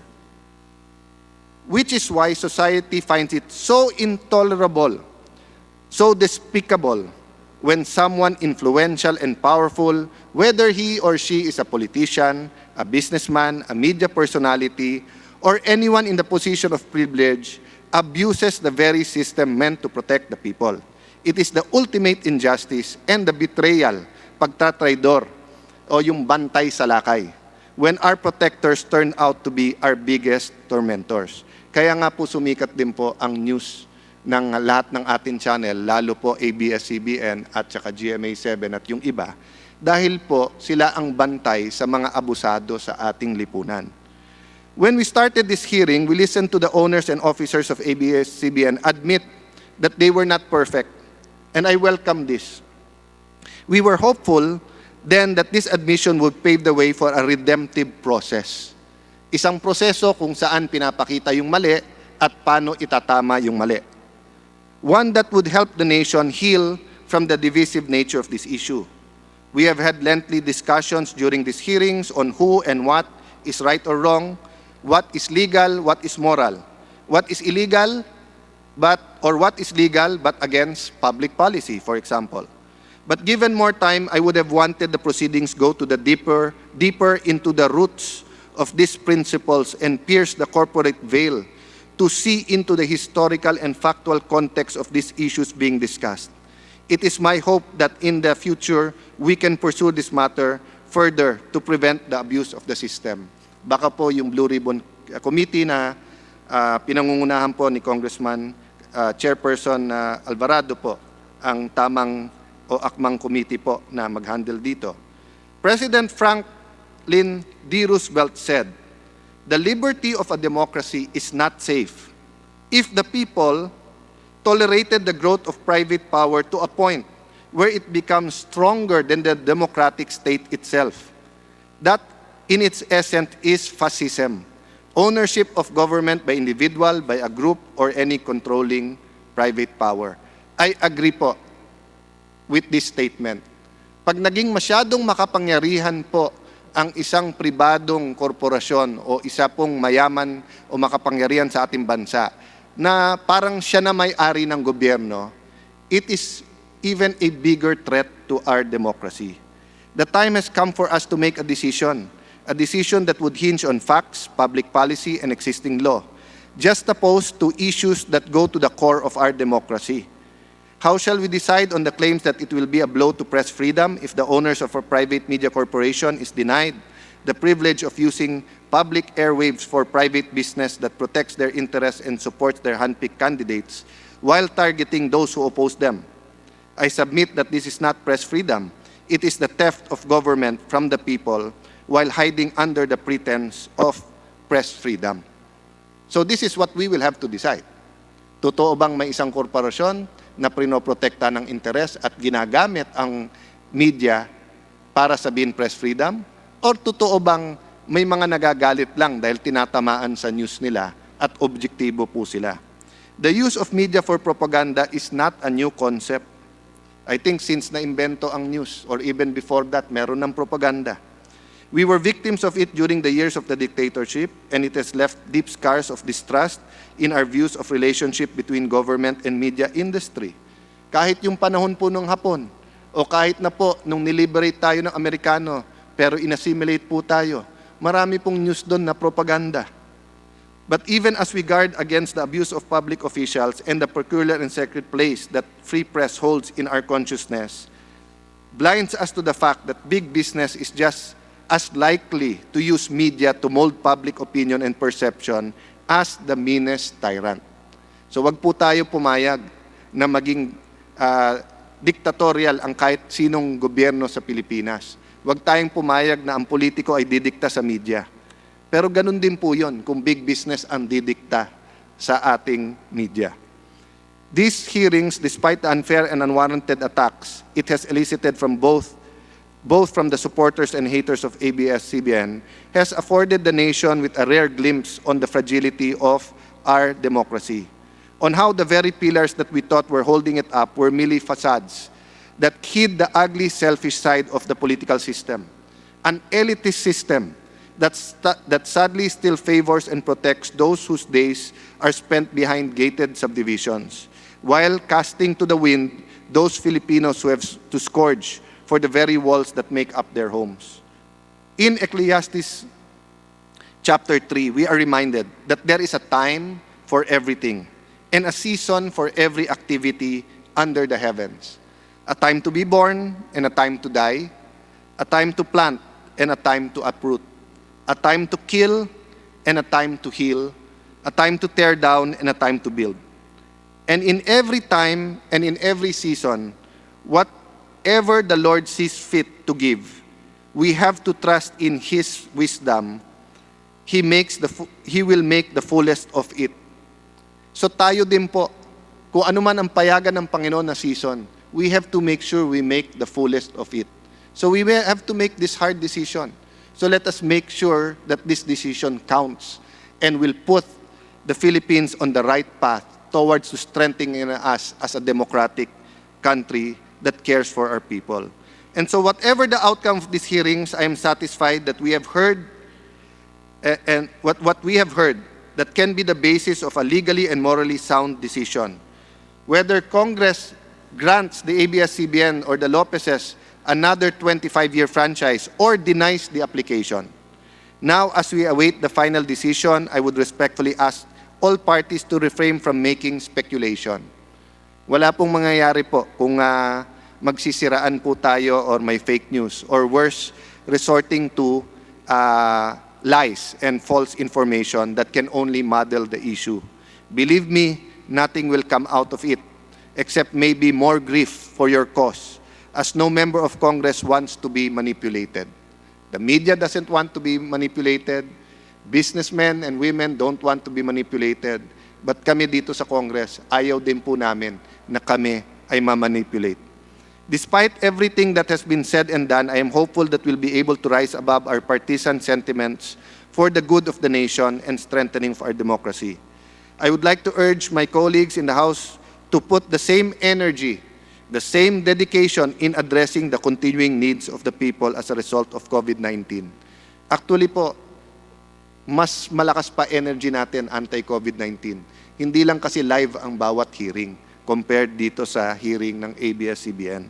As we look for ways to solve the big problems of our economy, let us not forget to devote equal time to finding solutions to the day-to-day problems facing those whose livelihood have been adversely affected. Mga barbero, mga massage therapist, maliliit na kalenderya, mga may stalls sa mga iba't ibang mga mall, mga taxi, jeepney, tricycle drivers, and both the performing and creative artists, entertainers, singers, dancers, actors and actresses, the entire creative industry, no? Not just those belonging to ABS-CBN. They are very hard hit by this pandemic. But it is them who bring color, light, and happiness to our lives. Huwag natin i-underestimate o langin, di ba, ang entertainment at yung kasiyahan na dinadala sa atin. Kaya nga maraming may mental health problem sa lungkot, no? At ito pong mga artista, ating pong OPM, ating pong mga creative artists, performing artists, ang ating nasa advertising industry, yung pong mga nasa event industry, no? Sila po nagbibigay ng kulay sa ating buhay. So, over and above this ABS-CBN issue, let's do more to show them that we are here for them and we're also preparing for a new normal for them. I thank the leadership and members of the Committee on Legislative Franchise and the Committee on Good Government and Public Accountability, Chairperson Alvarez, Chairperson Alvarado, maraming salamat sa inyong dalawa. Sa lahat po ng membro ng committee, sa lahat po ng authors, sa lahat po na nagsalita, sa lahat po ng resource persons, including din po ang ABS-CBN management, at lalo po dun sa mga resource persons na medyo mahirap at masakit na magsalita, pero ginawa pa rin nila ang kanilang magagawa. So lastly, may I appeal to every member of Congress and to the people they represent. Makinig po tayo. Let's listen to the summations that are coming today.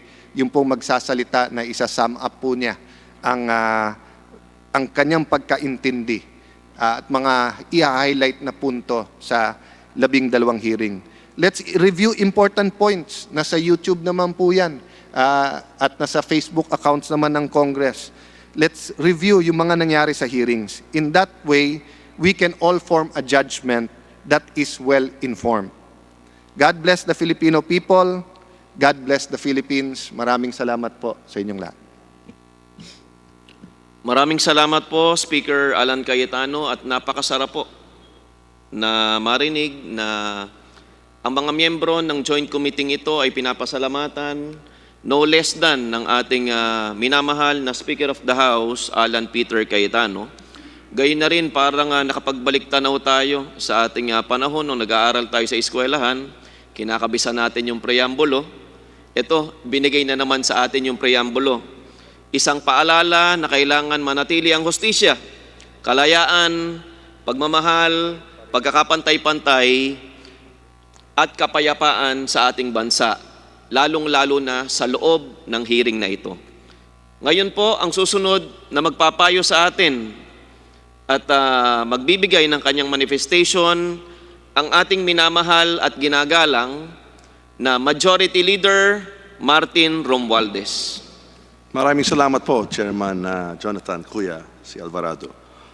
Honorable Speaker Alan Peter Compañero Cayetano, Chairman Franz Chicoy Alvarez, Chairman Kuya Jonathan C. Alvarado, Chairman Michael T. Defensor, my dear colleagues in the House of Representatives, ladies and gentlemen, good afternoon.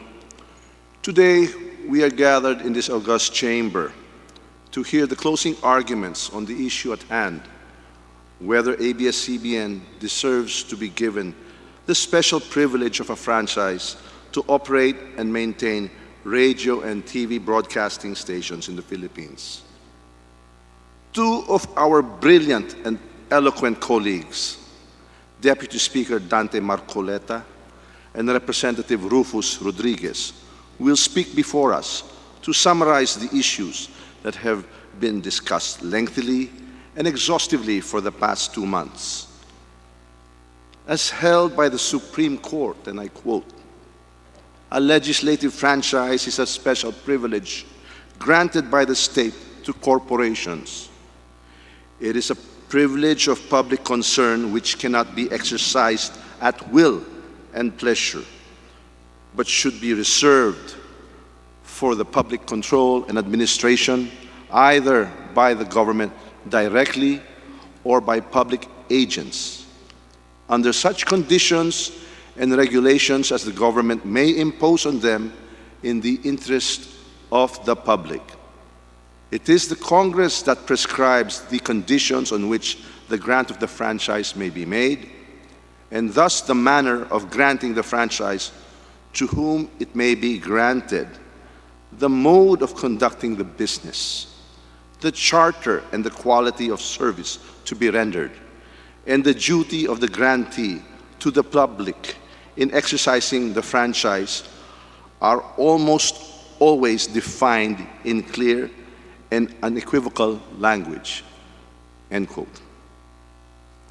Before the Congress went on sine die last March, the House of Representatives unanimously approved my motion to allow our standing committees to continue holding sessions and meetings during the legislative break.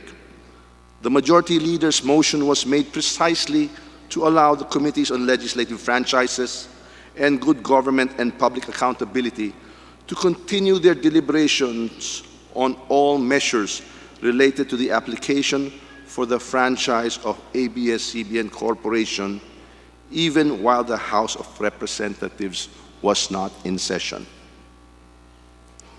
Nakinig po tayo sa panawagan ng sambayanan. The majority of our people are eagerly anticipating the decision of the House regarding the franchise application of this giant broadcast network. This issue, I must admit though, has deeply divided the nation at marami po ang nagpahayag na gusto nilang magbukas muli ang ABS-CBN. Pero marami rin ang nagsasabi na huwag nang bigyan ng bagong prangkisa ang ABS-CBN. Both sides have valid arguments for or against the granting of the new franchise. Thus, despite the limitations brought by the COVID-19 pandemic, we attended to the call of duty and continued our discussion on ABS-CBN's franchise application. And for the record, the Joint Committee held 12 hearings. These hearings lasted an average of 9 hours per day. Some of the hearings even lasted past midnight, literally burning the midnight oil. For their hard work and perseverance, I salute the chairman and the members of the two committees, as well as the other House members who've attended the hearings so diligently. Let me also extend my warmest appreciation to all the congressional staff and House Secretariat who toiled with us in the trenches day and night. Pasensya na po kung hindi kayo nakabakasyon sa sine die break, but after we conclude our deliberation on the ABS-CBN franchise application, I pray that all House members who will vote on this issue will be guided primarily by the sense of duty as elected representatives of our Congress. In casting our votes, may the Constitution and existing laws of the land be our compasses. Also, I trust that the summation of facts that will be presented to us today will be of great value in making fair and impartial judgment. Let the facts and not innuendos or hearsays steer us to a wise decision. And I also now appeal to our people to respect whatever judgment is rendered by the House of Representatives on the issue. The framers of our Constitution have deemed it wise to give Congress the power to grant franchises, knowing fully well that our elected legislators will uphold the interest of their constituents at all times. Rest assured that the voice of our constituents and the voice of our people will prevail. Thank you all. God bless you all. Mabuhay ang Pilipinas. Maraming salamat, Majority Leader Martin Romualdez, at mula po sa mga miyembro ng bumubuo ng committee ito, kami po ay nagpapasalamat hindi lang po kay Majority Leader, kung hindi sa buong bumubuo ng Committee on Rules, kasama na po ang ating minamahal na Speaker Alan Cayetano, sapagkat hindi rin po sila umuuwi hanggat hindi kami natatapos sa aming mga hearing. Maraming salamat po. Chairman Chigoy. Salamat, Chair Jonathan. Ngayon naman po, dadako na po tayo sa summation. Atin pong tatawagin si Congressman Caloy Zarate para po sa kanyang summation po. Kong Caloy.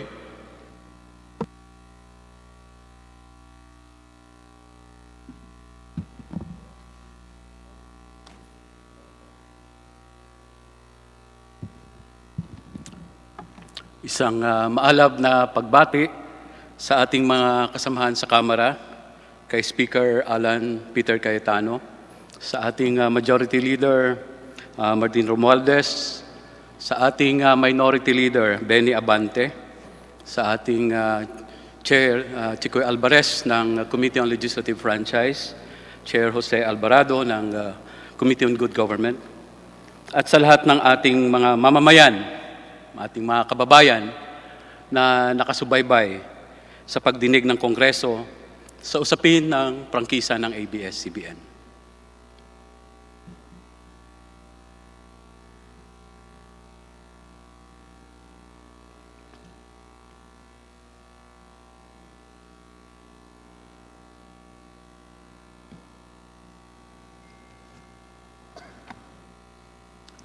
Mayo 5 po ng kasalukuyang taon nang biglang pinatigil ng National Telecommunications Commission ang pagbo-broadcast ng ABS-CBN. Makaraan ang 10 araw, dumating sa ating kapuluan ang Bagyong Ambo. Sinabi po ni Leo Gipalaga ng Artiche Samar na ginutay-gutay ng bagyo. Ito po ang kanyang tinuran. Kayo pa lamang ABS-CBN ang nakarating dito na media. Kahit anong media, wala pang nakapunta dito. Ang kwentong ito ay nauulit hindi lamang 10, hindi lamang 100 o 1,000 beses. Sa loob po ng mahigit na 60 taon, andun na ang ABS-CBN sa lahat ng kalamidad. Sila ay naghahatid ng balita, nangunguna magbigay ng relief and rehabilitation. Ginagamit ang media para makapangalap ng donasyon para sa mas mabilis na pagbangon ng ating mga kababayang nasalanta. Sa katunayan, mga kasama, nandoon na ang ABS-CBN sa pagsabog ng Mount Pinatubo o sa trahedya ng Yolanda. Kaya kamakailan, nasabi ng isang survivor ng Taal Volcano eruption sa public service team ng ABS-CBN nung pumunta ito doon sa kanilang lugar, alam naming darating kayo. Kaya ito pong Marso 12, pinatupad din sa ating lugar ang community quarantine dahil nga dito sa pandemya ng COVID. Si Reynaldo Alcala, isang taxi driver, ay na-interview ng TV Patrol at naluluha siyang isinaad. Ganito po ang kanyang tinuran. Magugutom talaga kami pag hindi kami bumabiyahe. Mahirap pag naging mahirap. Marso 19, inilunsad kaagad ng ABS-CBN ang Pantawid Pag-ibig.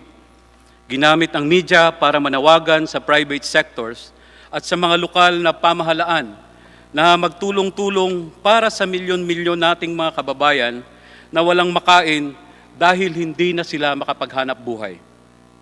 Hindi lamang sa salita at sa balita, ang serbisyo publiko ay ginagawa ng ABS-CBN ng maraming taon na. Tayo pong mga mambabatas, mga kongresista, marahil marami sa atin ay hindi pa ipinanganak. Ang hindi pa ipinanganak, subalit naglilingkod na ang ABS-CBN sa ating mga kababayan, lalong-lalo na sa ating mga kababayang mahirap. Gayunpaman, pinadaan natin sila sa marahil sa pinakamahabang franchise hearing sa buong kasaysayan ng ating bansa. Ang ibang nag-a-apply para sa prangkisa, walang kapawis-pawis, kaunting araw o kaunting oras lamang ang nagdaan, ay meron na silang prangkisa. Pero ang ABS-CBN, pinadaan natin sa butas ng karayom. Subalit, hindi naman ito masama. Ito ay naging pagkakataon para mapatunayan natin na kahit na ang pinakamasusing pagsasala, lumulutang ang katapatan at ang integridad ng ABS-CBN network. At hindi lang ito sabi-sabi. Sino ang nagpatutuon nito? Mismong mga ahensya ng gobyerno, ang Department of Justice, ang Bureau of Immigration, ang Securities and Exchange Commission, ang Presidential Commission on Good Government, ang desisyon ng Regional Trial Court, ang kataas-taasang hukuman, ang Bureau of Internal Revenue, ang PESA, ang COMELEC, at maging ang Department of Labor and Employment. Hinungkat natin halimbawa nung una ang citizenship ni Ginoong Gabby Lopez. Mayroong nagbibintang na siya ay hindi Pilipino kaya hindi maaring maging may-ari ng isang media company. Pero ano po ang sabi ng Department of Justice at ng Bureau of Immigration? Sinabi po nila, si Ginoong Gabby Lopez ay ganap na Pilipino. Pinaliwanag ito ni Justice Undersecretary Emeline Aglipay Villar at ganito po ang kanyang tinuran noong ating pagdinig noong June 5, 2020. Sabi po niya, tungkol sa pagbibigay ng kumpirmasyon sa citizenship ni Mr. Gabby Lopez, hindi ito pamamaraan ng pag-grant o pag-perfect ng citizenship. Dahil siya po ay mayroong magulang, both father and mother, na Filipino citizen. Kaya sa kanyang pagkapanganak, siya ay isang Filipino citizen. Dagdag pa dito, ito naman ang sinabi ni Justice Assistant Secretary Nicholas T. sa usapin ng partisipasyon ng may sinasabing dual citizenship sa pagmamayari ng mass media. Ano po ang sabi niya? Ganito po. Sinabi niya ito sa ating pagdinig noong June 8, 2020. Quote, "From a legal perspective, it appears that there is no distinction made between pure Filipino and dual citizens when it comes to participation on these activities." Ang pahayag na iyon ay sinang-ayon na naman din ng Commissioner ng Securities and Exchange Commission, si Ginoong Ivair Luis Amato. At ang sabi niya, sa pagdinig na ginawa rin natin noong June 8, 2020, sabi po niya, and I quote, "Our interpretation of the dual citizenship law has been similar to that of the Department of Justice. A dual citizen is 100% Filipino."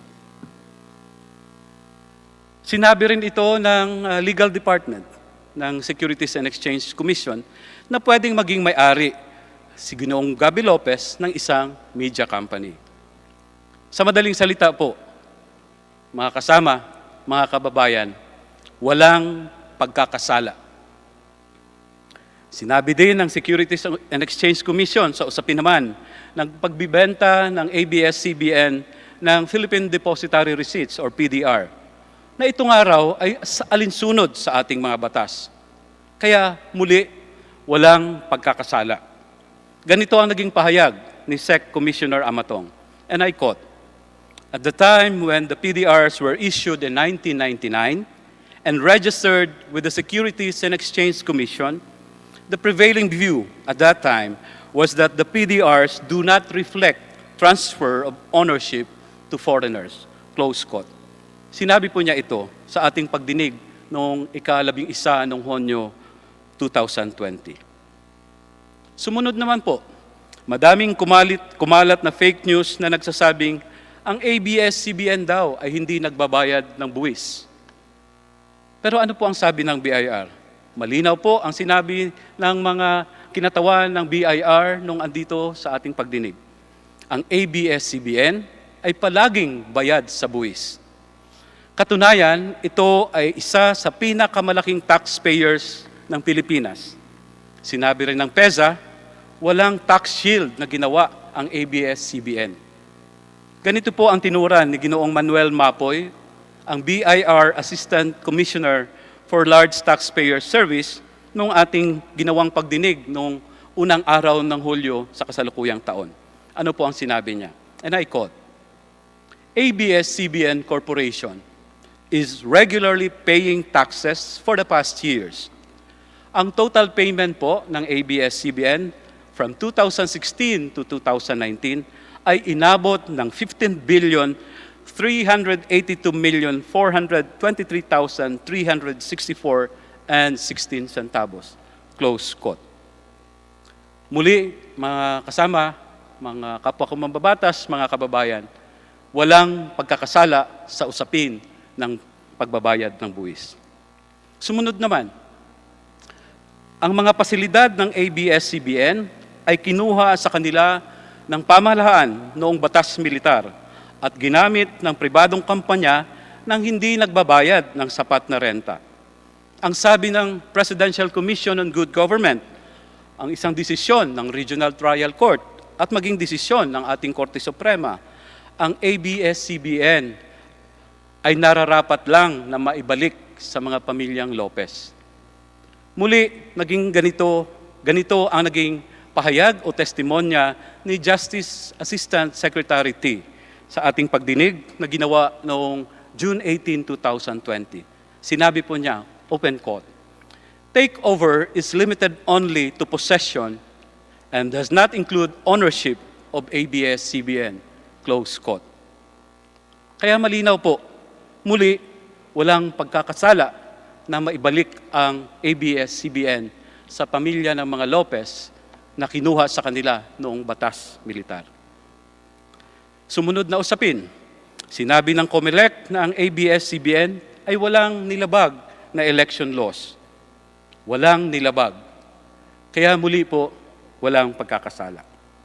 Sa usapin naman ng trabaho, totoo na ang abs-cbn ay nagkaroon ng labor cases. Pero ang DOLE na mismo ang nagsabi, karaniwan sa mga malalaking kumpanya ang magkaroon ng labor cases. Ang sabi ng DOLE, ang abs-cbn ay laging nagbibigay ng kooperasyon sa proseso ng paglilinaw sa labor cases at laging sumusunod sa inuutos ng batas.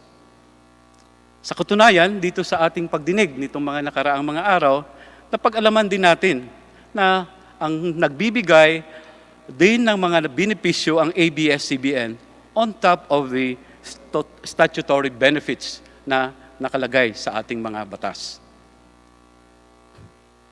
Kaya muli, sa usaping ito, walang pagkakasala na napatunayan. Mga kapwa ko mababatas, mga kasama, mga kababayan, nagsalita na ang mga ahensyang may pangunahing jurisdiksyon sa mga issues at usaping ibinabato sa abs-cbn. Sa ilalim po ng Primary Jurisdiction Doctrine, agencies charged with particular regulatory duties are accorded respect on issues within their special competence. Kaya nga ang mga korte, kahit pwede pa nilang pagdesisyonan ng isang bagay, ay hindi nila ito ginagawa habang ang isang usapin ay nasa kamay na o nasa jurisdiksyon na ng isang administrative or regulatory agency.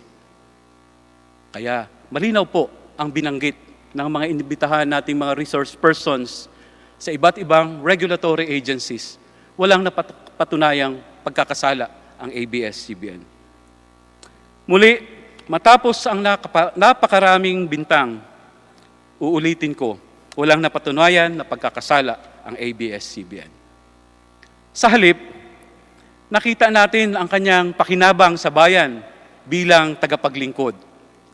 Sinabi din ng milyong-milyong Pilipino na ang abs-cbn ang pinagkukunan nila hindi lamang ng impormasyon at aliw o balita, kundi pati na rin ng aral at inspirasyon.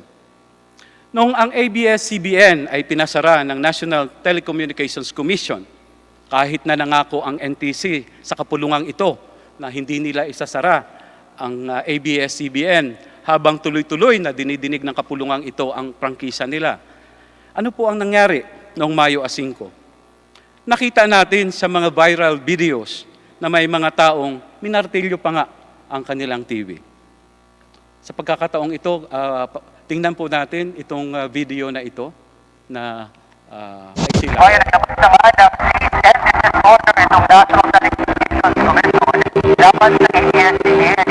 Hihinto po ng abs-cbn ang pag-broadcast pagkatapos po ng ating program. Alam po namin na maglingkod sa inyo, kabayan. Hindi kami mananahimik.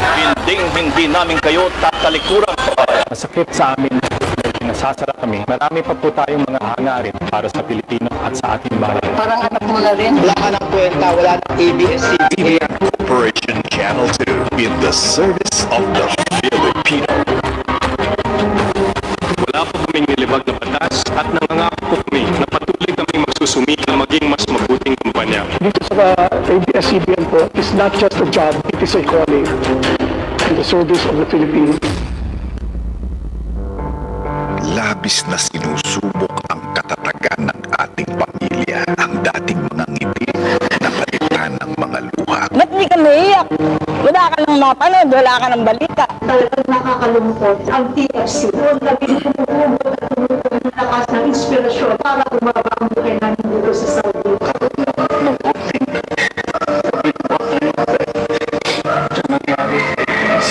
It's so hard to accept kasi ito lang ang aming libangan. Nanonood na po kami ng sine mo. Kaso ngayon, wala nang po mapaglibangan ngayon. Check mo yung TV Plus mo. Tayo na lang na magbukas ulit. Bumapok yung sinibaybayan mo, bigla na lang mawawala. Sa mga bata, parang lang siya kailangan. Kaya, please! Wala na. Hindi lahat kasi ng channel dito malinaw, kaya kailangan ABS-CBN talaga. Wala kami talagang pagkuha na ng information. Kasi kung umiyak ako, hindi ako nakapanood.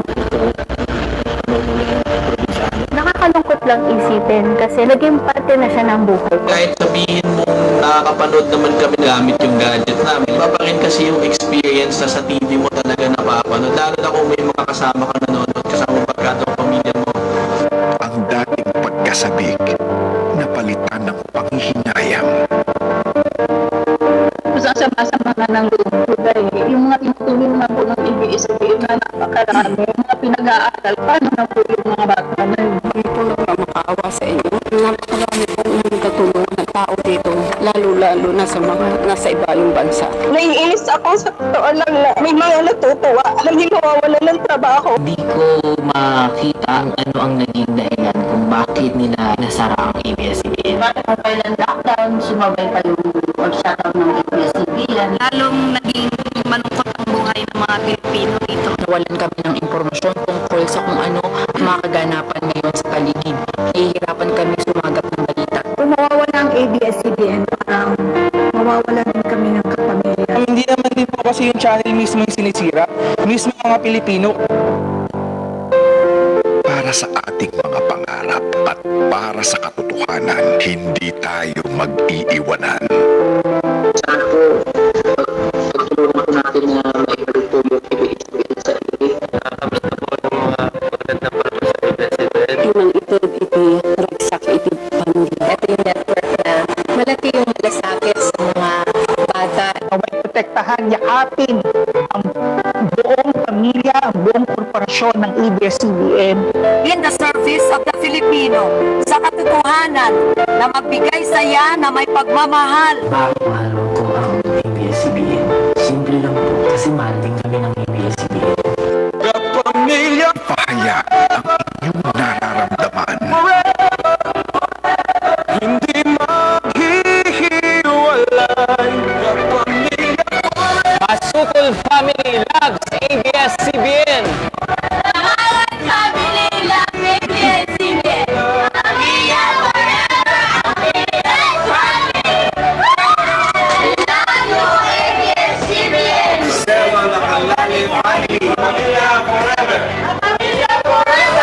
Pamilya forever. Ibalik ang ABS-CBN. Forever, pamilya! Pamilya Ibalik ang kapamilya ng bawat Pilipino. Ibalik ang ABS-CBN.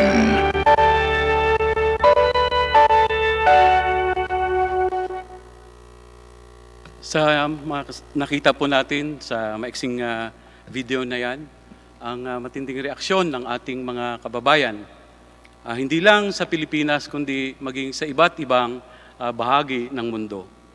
Ang ilan nga, itinapon ang kanilang TV set sa apoy o sa ilog. Aanhin pa daw nila ang kanilang TV kung wala ng ABS-CBN. Pero mga kapwa kong mambabatas, mga kababayan, sa likod ng kanilang pagpapatawa, meron silang sinasabi sa atin na mahalaga.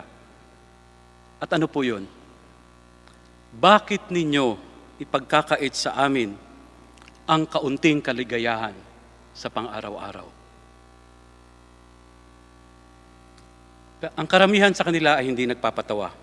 Sila ay mangiyak-ngiyak kasama ng mga elderly people, ang mga senior citizens, na nawalan ng paborito nilang mga programa habang nasa bahay sila ngayon dahil bawal nga silang lumabas dahil sa umiiral ng mga kwarantina. O maging ang mga kabataan na nawalan ng mga palabas na pambata. Sino po ang apektado ng ating pagpapa-shutdown o pagkakawala sa ere ng ABS-CBN? Halos lahat ng Pilipino, dahil halos lahat ng Pilipino ay umaasa sa ABS-CBN. Sa mga palabas, balita, at pati na rin sa iba't ibang serbisyo publiko, gaya ng Sagip Kapamilya, Bantay Kalikasan, at Bantay Bata.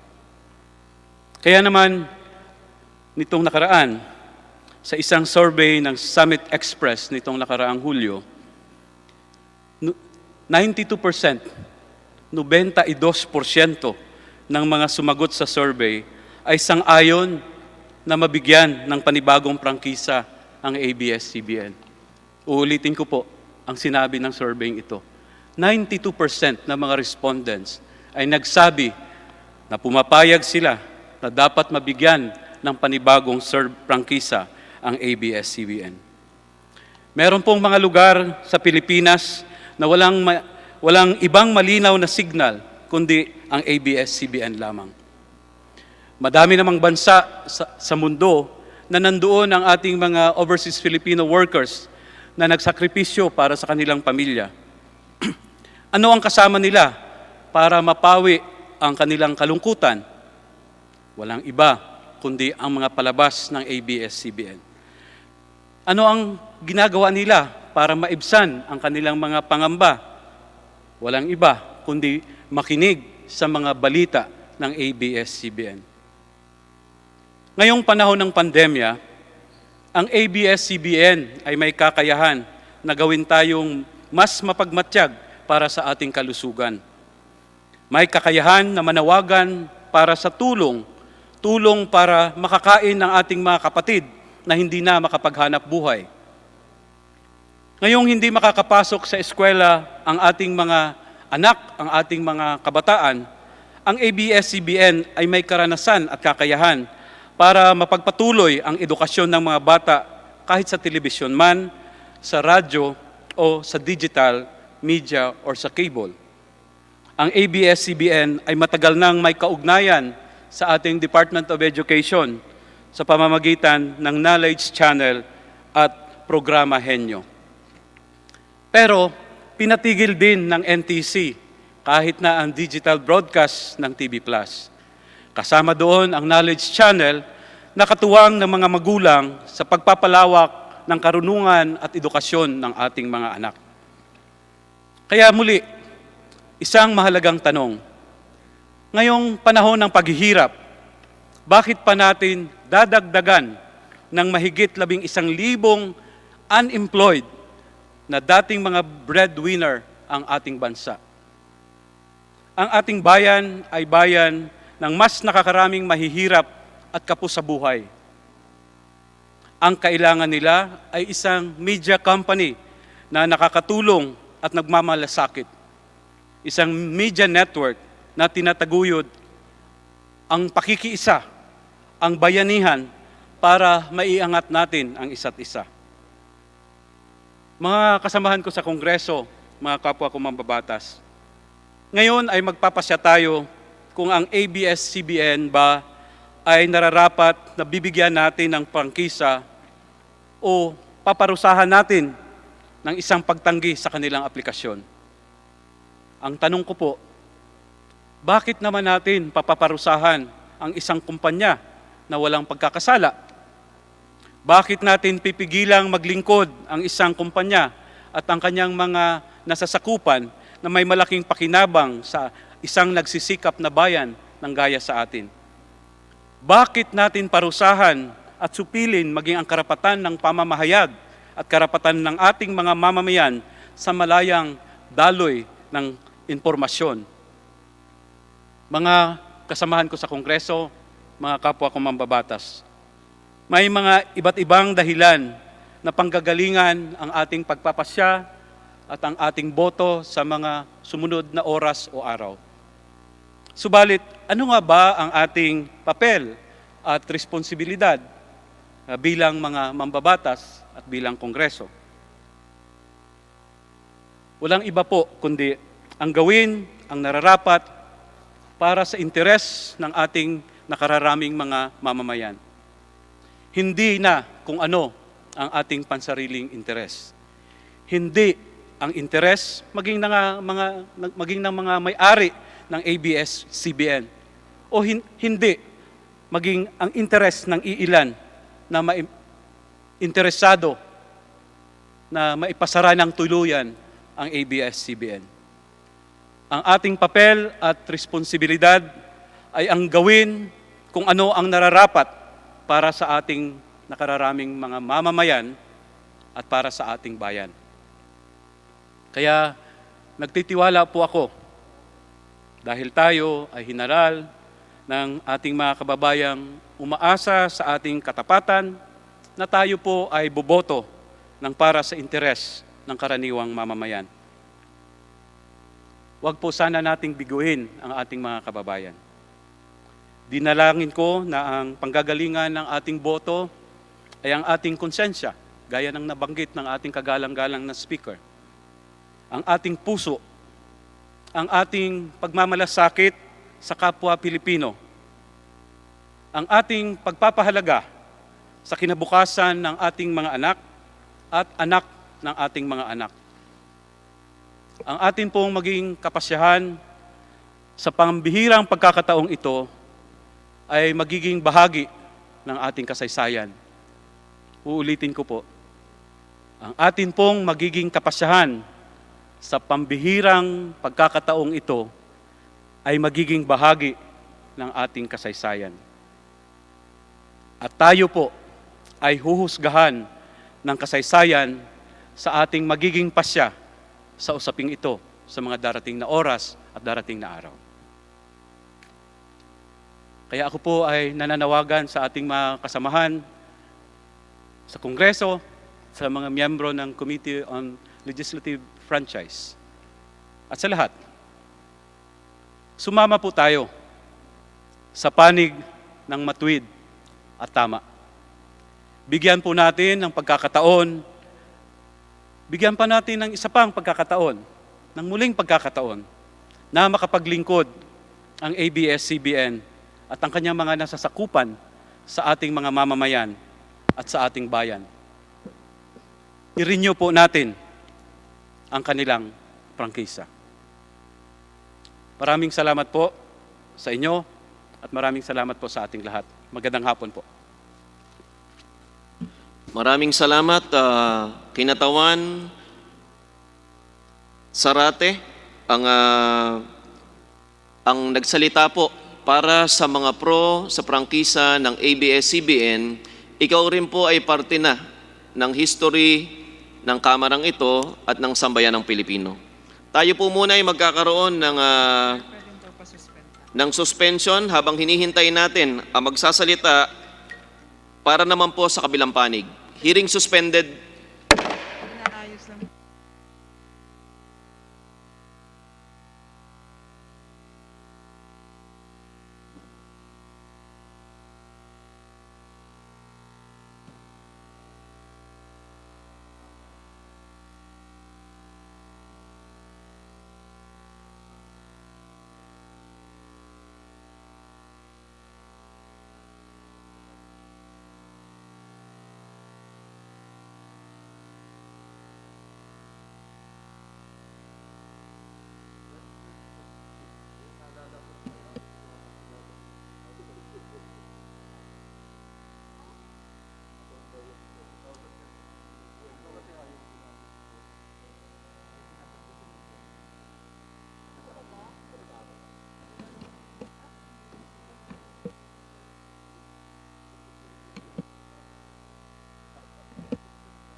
Congratulations po. Salamat.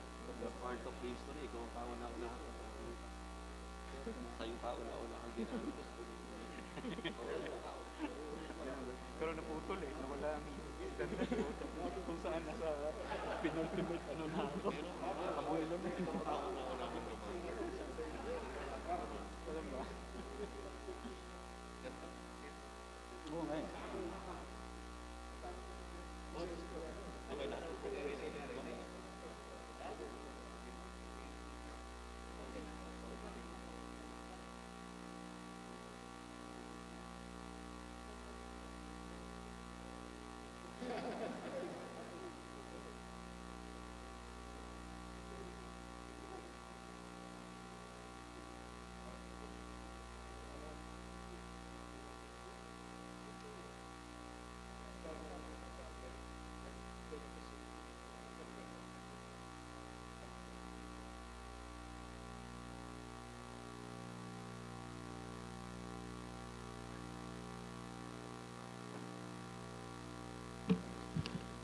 Hearing resumed. Ngayon naman po ay tatawagin natin si Deputy Speaker Marcoleta upang magpahayag para naman po sa mga side ng antay sa prangkisa ng ABS-CBN. Ang bagong crush ng bayan, Deputy Speaker Marcoleta, kayo na po ang magpapaliwanag. Maraming salamat po, Chairman. Deputy Speaker, dito po kayo sa podium po. Kung pong inyong mamarapatin.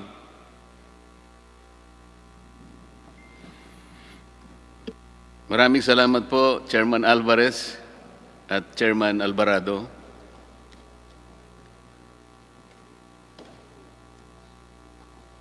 A legislative franchise is a special privilege granted by the state to those who deserve it. It is not a demandable right. A franchise is imbued with public interest. The grant comes with duties and responsibilities both to the people and to their government.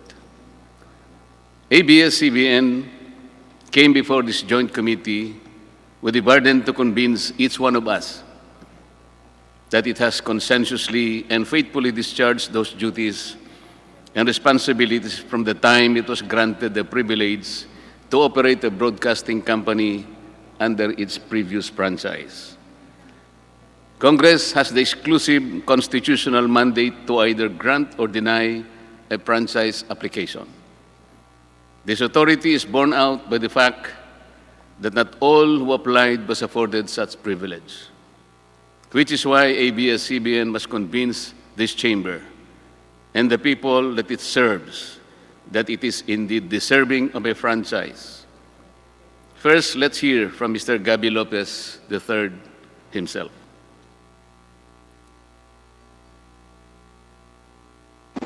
Ang sabi po ni Mr. Lopez sa kanyang mga pahayag, "In my heart, I am Filipino."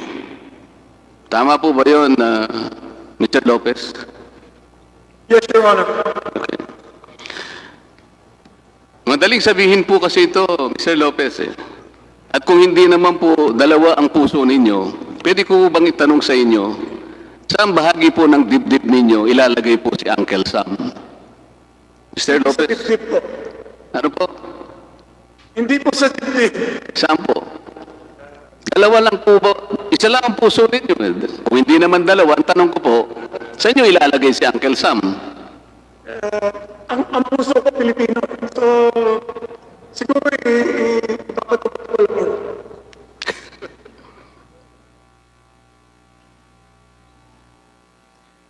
Ipinanganak sa Amerika, nag-aral sa Amerika, nagnegosyo sa Amerika, bumoto sa Amerika, ginamit ang American passport sa maraming yugto ng kanyang buhay at paglalakbay. But now that his American citizenship has become a burden and even conflicts with our Constitution in regard to ownership and management of his Philippine business, how and to what extent does he treat his American citizenship? Can we see again that particular footage? Siguro ipapato-pato ko lang yun. Siguro ipapato-pato ko lang yun. Ang sabi po niya, ibabato-bato ko na lang. That, ladies and gentlemen, is how best describe and reveal the posturing of ABS-CBN. It's not about service. It's about convenience, the advantage, and all the benefits that come with it. It's not about the Filipino people. It is all about itself, nothing more and nothing less. Gabby Lopez is an American citizen. Wala pong pagdududa na si Ginoong Gabby Lopez ay isang American citizen. Inamin naman po niya ito sa ating mga pagdinig at wala rin pong duda. Walang Pilipinong birth certificate si Ginoong Lopez. Inamin po niya na hindi iniregister ng kanyang mga magulang ang kanyang pagkapanganak sa Amerika sa pinakamalapit na konsulado o embahada ng ating bansa. Maging siya po, nang sumapit siya sa hustong gulang, ay hindi po niya sinikap na kumuha ng Philippine birth certificate. Madali pong gawin to. Bukod pa po sa tungkuling dapat itong iulat ayon sa ating mga batas. Ang lagi pong iminamatwid ng ABS-CBN at ang kanyang mga kapanalig ay si Ginoong Lopez ay tunay na Pilipino dahil ang kanyang mga magulang ay mga Pilipino ayon daw po sa principle ng jus sanguinis. Kailangan po nating liwanagin ito. Ang principle ng jus sanguinis ay isang disputable legal presumption. Wala pong naipakitang ebidensya na Pilipino pa rin ang mga magulang ni Ginoong Lopez nung siya ay pinanganak noong 1952 sa Amerika. Kailangan po kasi napatunayan muna ni Ginoong Lopez na Pilipino pa rin ang kanyang mga magulang nung siya ay isilang para magkaroon ng visa, ang jus sanguinis principle. Hindi po automatic ang application nito. Narito po ang mga records na pinagbasihan para mabigyan ng Filipino recognition si Ginoong Lopez. Ang una po, nakikita po ninyo sa ating screen, mga photocopy ng personal na birth certificates ng kanyang mga magulang. Hindi po authenticated o official na in-issue ito ng anumang ahensya ng ating bansa. Ang pangalawa po, yung affidavit of Filipino citizenship. Slide please. Na ginawa ng ina ni Ginoong Lopez noong Enero 20, 2000. Halos 50 taon pagkatapos may panganak si Ginoong Lopez. Sa mata po ng ating batas, ang isang affidavit ay isang self-serving testimonial evidence at ang tinatanggap lamang ay mga hindi maitatangging mga documentary o tinatawag na object evidence. Katulad halimbawa po ng Philippine passport ng kanyang mga magulang noong ipinganak si Ginoong Lopez. Pangatlo, Philippine passport ni Mrs. Conchita Lao Lopez na ipinagkaloob sa kanya noong January 27, 1998. Ang problema po dito ay inisyu po ito 46 na taon nang nakararaan pagkatapos na mapanganak si Ginoong Lopez at hindi katibayan na simulat sa pool ay may hawak na Philippine passport ang kanyang ina. Dahil po dito ay makikita mismo sa records ng Bureau of Immigration and Deportation at ng Department of Justice ang mga sulat kamay na minota ng evaluator noong March 27, 2001.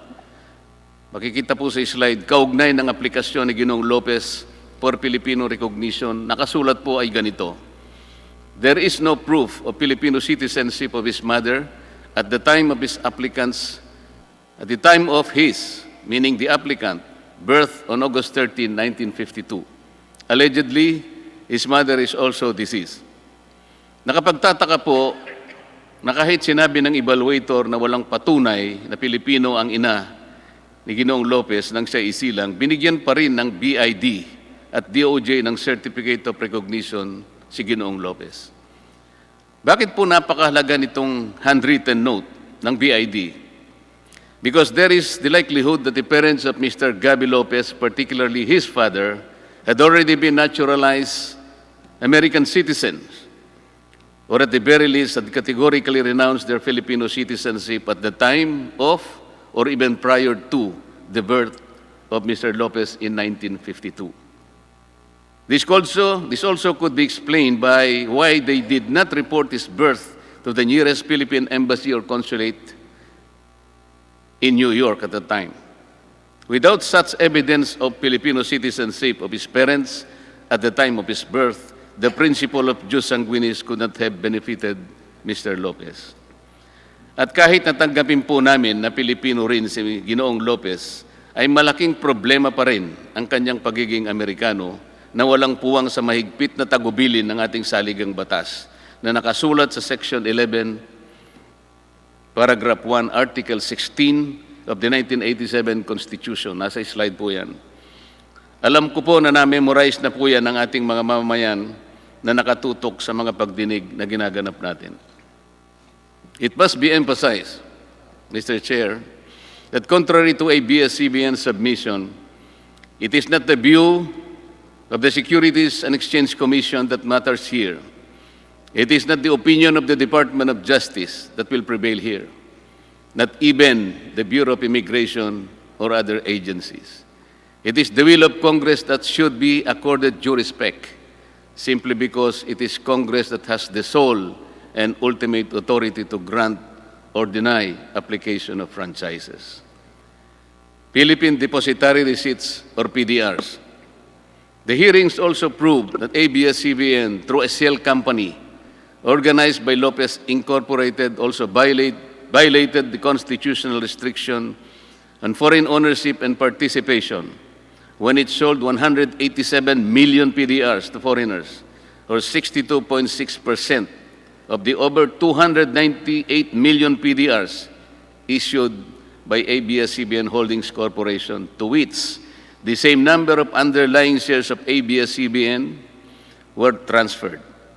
Due to the excessive rights afforded to the holders of the PDRs, said holders are deemed beneficial owners of the underlying stocks of ABS-CBN, with corporate control-enhancing mechanisms that can influence the major corporate actions that management may institute. This is, again, a clear circumvention of Article 16, Section 11 of the 1987 Constitution. Kahit na ABS-CBN Holdings ang nasa papel ng pagmamay-ari o karapatang bumoto sa shares ng stock representing the PDRs, hindi nito pwedeng ibenta ang mga nasabing shares dahil may contract of pledge with the Philippine Central Depository to hold the same in behalf of the holders as security for certain obligations of ABS-CBN Holdings Corporation. Hindi ba malinaw na pagbibigay ng kontrol ito sa mga dayuhang may hawak ng PDRs? Nandyan po sa slide yan. Lumitaw rin po sa aming pagsusuri ng mga foreign holders ay may option din na baguhin ang kanilang karapatan na sinasaad sa PDRs. Bagay na wala sa kontrol dito ang ating Securities and Exchange Commission. Bukod pa sa kanilang tanging karapatan na isalin o ibenta ito kahit kaninong individual, kahit walang pagsang-ayon ang Securities and Exchange Commission.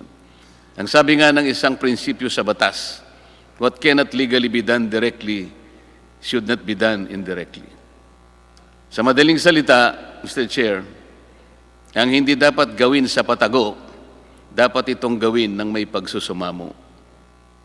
Ang minamatid dito ng ABS-CBN ay ginamit naman daw ang PDRs bilang isang legal na instrumento sa maraming bansa. Ngunit ang hindi nila sinasabi ay wala namang restrictions ang mga ibang bansa tungkol sa pagmamay-ari o pamamalakad ng mass media sa kanilang mga bansa, gaya ng tagubilin sa atin. Gaya po sa Amerika, kahit 100% Filipino-owned ang TV or radio company, papayagan po ito. TV Plus and KBO pay-per-view. During the hearings, it was also proved, without doubt, ABS-CBN violated its franchise by airing multiple channels through its TV Plus. It was also proved that it sold digital receivers of black boxes to the viewing public without the approval of the NTC. It was also proved that it offered pay-per-view events in TV Plus without the approval of the NTC. Pati nga po ang laban ni Senator Pacquiao at Mayweather na walang pahintulot mula sa NTC, pinalabas din na may bayad. Lahat po ng ito ay pinatunayan ng chairman o chairperson ng NTC nang tayo ay dumidinig sa mga bahaging ito.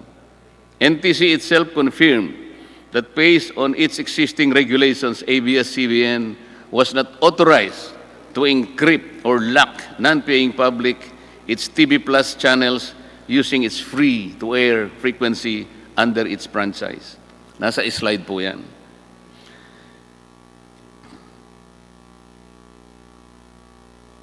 NTC under oath declared that ABS-CBN completely disregarded its order or letter to refrain from airing PPB or pay-per-view services without the conditional access system guidelines that are yet to be formulated.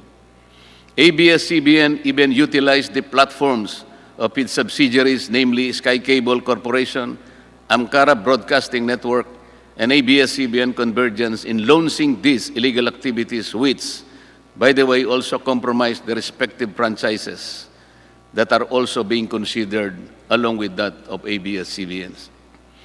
Nagkasala ang ABS-CBN dito ng maraming beses. Pinangunahan nito ang NTC habang ito ay abala pa sa paggawa ng reglamentong ipatutupad sa tinatawag na conditional access system para sa pay-per-view. Sinadya nila ito sa kagustuhan nilang makinabang at kumita kahit wala pang itinakdang regulasyon, taliwas sa nakasaad sa termino ng kanilang prangkisa. Kung susumahin nga po ang multa doon lamang sa pagbebenta at paggamit ng, sabihin na lang nating 5 milyon na black boxes sa loob ng 5 taon at 4 na buwan, ang kwenta po ay aabot sa 1.97 trillion pesos. Hindi pa po natin sinasama dyan ang violation ng multiple channels. Alleged black timing with Amcara. Ganito rin ang napatunayan na ginawa ng ABS-CBN nang gamitin nila ang Channel 43 para lumipat mula sa analog papunta sa digital system.